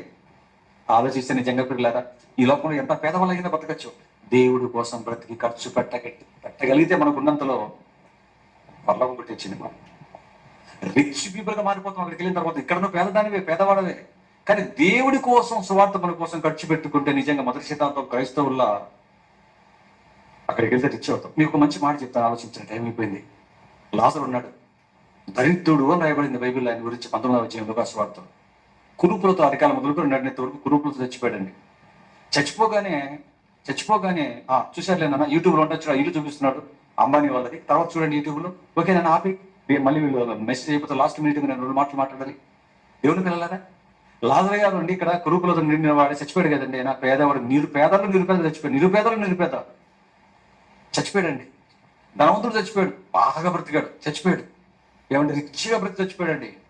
ఇక్కడ రిచ్ చచ్చి చావగానే అక్కడ ఏమైపోతున్నాయి, నీటి బిందువు కూడా నోచుకోక పూర్ అయిపోయాడు, డెడ్ పూర్ అయిపోయాడు అక్కడికి వెళ్ళిపోగానే. ఇక్కడ రిచ్ దేవుడి కోసం బతక చచ్చేసరికి పూర్ అయిపోయాడు. ఇక్కడ దరిద్రుడు, అందరికంటే దరిద్రుడు లాజరు గారు మరణించిన వెంటనే ఎక్కడ కనపడుతున్నాడు? పారదైసులో, నెమ్మది పొందే స్థలంలో కనపడుతున్నాడండి. అంటే ఇంకెక్కడికి వెళ్ళిపోతాడు? 2వ రాకడలో పరలోకానికి. ఎంత రిచ్! ఇక్కడ రిచ్గా బతికినాడు, చావగానే ఇక్కడ పూర్ అయిపోతున్నాడు దేవుడి కోసం ఖర్చు పెట్టక. ఇక్కడ దేవుడి కోసం తనకు ఉన్నంతలో ఏం పెట్టకపోయిండొచ్చు, లేదా అంతకుముందు దేవుడి కోసం ఖర్చు పెట్టి పేదవాడైపోయాడేమో, లేదా ఏమి ఇవ్వనందుకు దేవుడి గురించి ఏమి తిట్టుకోకుండా నన్ను ఇలా చేశాడేంటి, ఆ నరకాలు మొదలుకొని నడినెత్తి వరకు కురూపులతో కుక్కలు నాగుతున్నాయి అని దేవుని దూషించకుండా జన్మ పరమార్థం అర్థమైపోయి నిగ్రహంతో బతికాడు. అందరికంటే దరిద్రుడు భూమి మీద అప్పట్లో చూస్తే. తినడానికి కూడా ఏం లేదు. మరణించగానేనండి అక్కడ కనబడుతుంది. ఇక్కడ ఉన్నప్పుడు లాజరుని ఎలా చూశారు? అంతా కింద పడిపోయింటే ఎలా చూశారు కిందికి? ఎవరు వీడు? రసులు గారుతున్నాయి, కురుపులతో ఉన్నాడు, రక్తం చీము గారొచ్చి అని ఎలా చూశారండి. కానీ మరణించగానే అందరూ ఎలా చూస్తున్నారండి? అంతలో ధనవంతుడు కన్నులెత్తి లాజరు, అబ్రహాము అతను రొమ్ముకొన్న లాజరు నుంచి కన్నులెత్తి, అంత రిచ్ పర్సన్ ఇక్కడ ఎలా చూశాడు లాజర్ని? చచ్చిపోగానే ఆ రిచ్ పర్సన్ పూరైపోయి పెదవాడైపోయి ఎలా చూస్తున్నాడు లాజర్ని? కళ్ళెత్తి చూస్తున్నాడు కదా, కళ్ళెత్తి చూస్తున్నాడు అంటే ఎక్కడికో ఉన్నాడు. చనిపోగానే దేవుడి కోసం బ్రతికిన వాడు ఎంత రిచ్గా మారిపోయాడో చూడండి దేవుని పిల్లలారా. ఈ లోకంలో ఈరోజు ధనమున్న వారిని చూసి వాళ్ళంత కాస్ట్లీగా లగ్జరీలు అయి బతుకుతున్నారు వారు, వారి పిల్లలు. మేము మాత్రం ఇలా బ్రతుకుతున్న వాళ్ళని చూసి ఈర్ష్యపడవలసిన అవసరం మనకు లేదు. వాళ్ళకు మనకున్న తేడా ఏంటంటే, మనం చచ్చిపోగానే దేవుడి కోసం ఖర్చు పెట్టి చచ్చిపోగానే కోటీశ్వరం అయిపోతాం.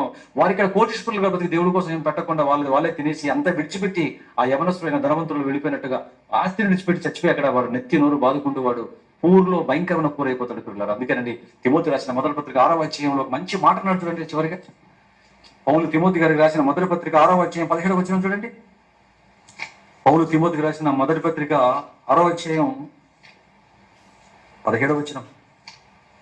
ఆ ఒక్క మాట చదవండి, ముగించేసానుక. పౌలు గారు తిమోతి గారు రాసిన మొదటి పత్రిక 6వ అధ్యాయం 17వ వచనం ఏమన్నా చూడండి, కింది చదువుతాను. ఇహమందు ధనవంతులైన వారు గర్విష్ఠులు కాక, వచ్చేస్తే గర్వం. కానీ నువ్వు నమ్మేవా?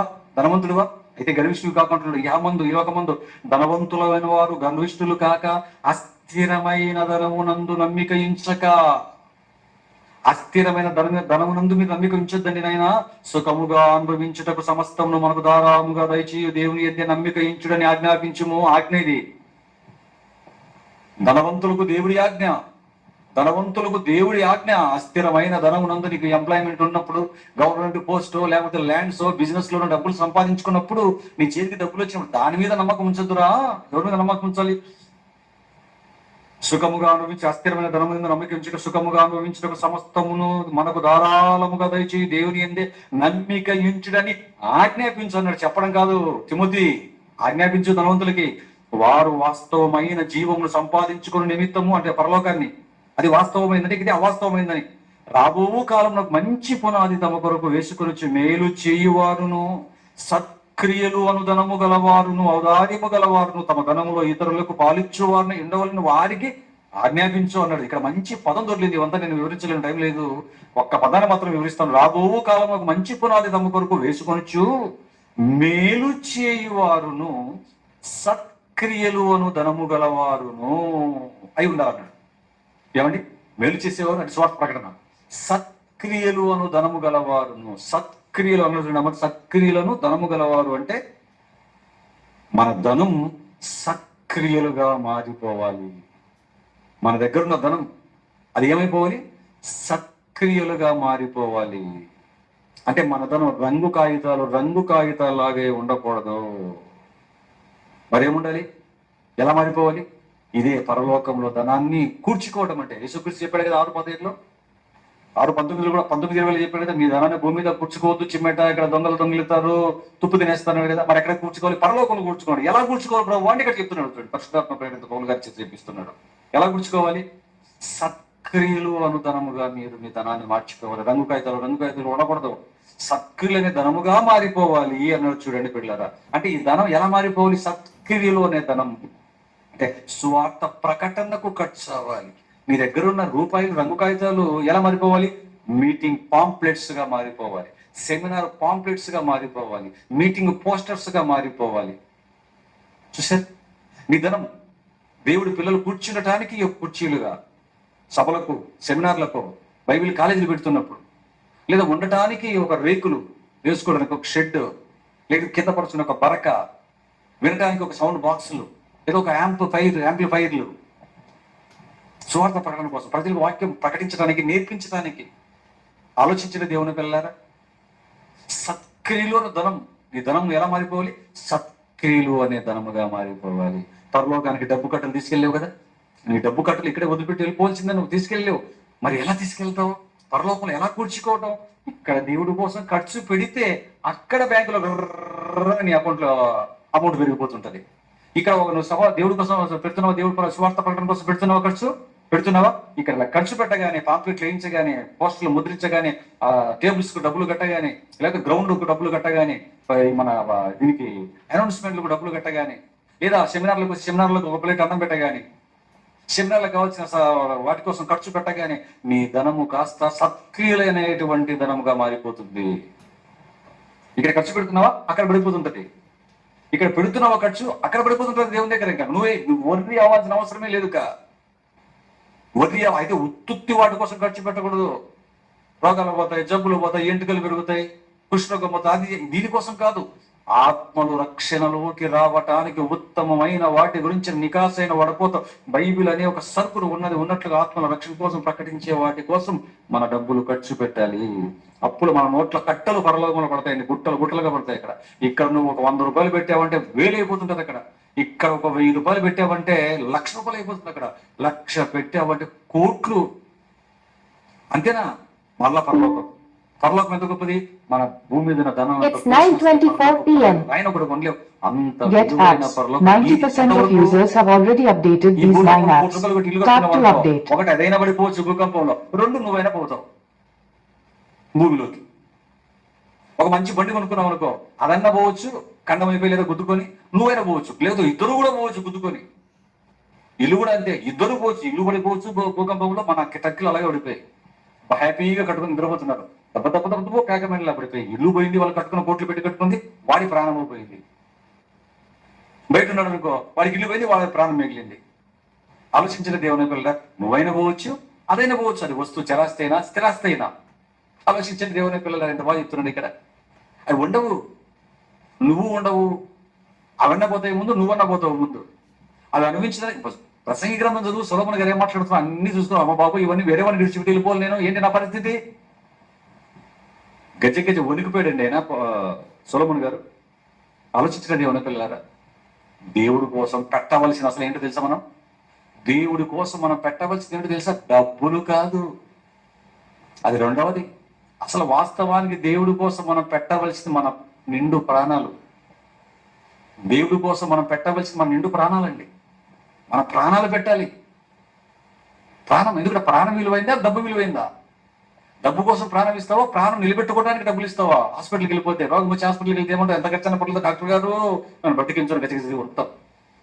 ఎంతైనా ఖర్చు పెట్టి నన్ను బతికించు అంటావు. ఆలోచించండి దేవుని పిల్లరా, ఆలోచించండి. మనం పెట్టవలసింది ప్రాణాలు, డబ్బులు సెకండరీ. కానీ ప్రాణాలు పెట్టవలసిన మనం డబ్బే పెట్టలేకపోతే ఇంకా ప్రాణాలు ఏం పెడతాం పిల్లరా? మొదటి శతాబ్ద కాలంలో నండి అడిగాడు కదా పేతురు గారు, ప్రభువా నీ నిమిత్తం నీ సమస్తాన్ని విడిచిపెట్టి నువ్వు వెంబడించాం కదా, మాకేం దొరుకుతుంది అన్నాడు. చెప్పాడు కదా ఈ మాటను. ఆ తర్వాత వాళ్ళు ఏం చేశారు తెలిసి దేవుని పిల్లరా?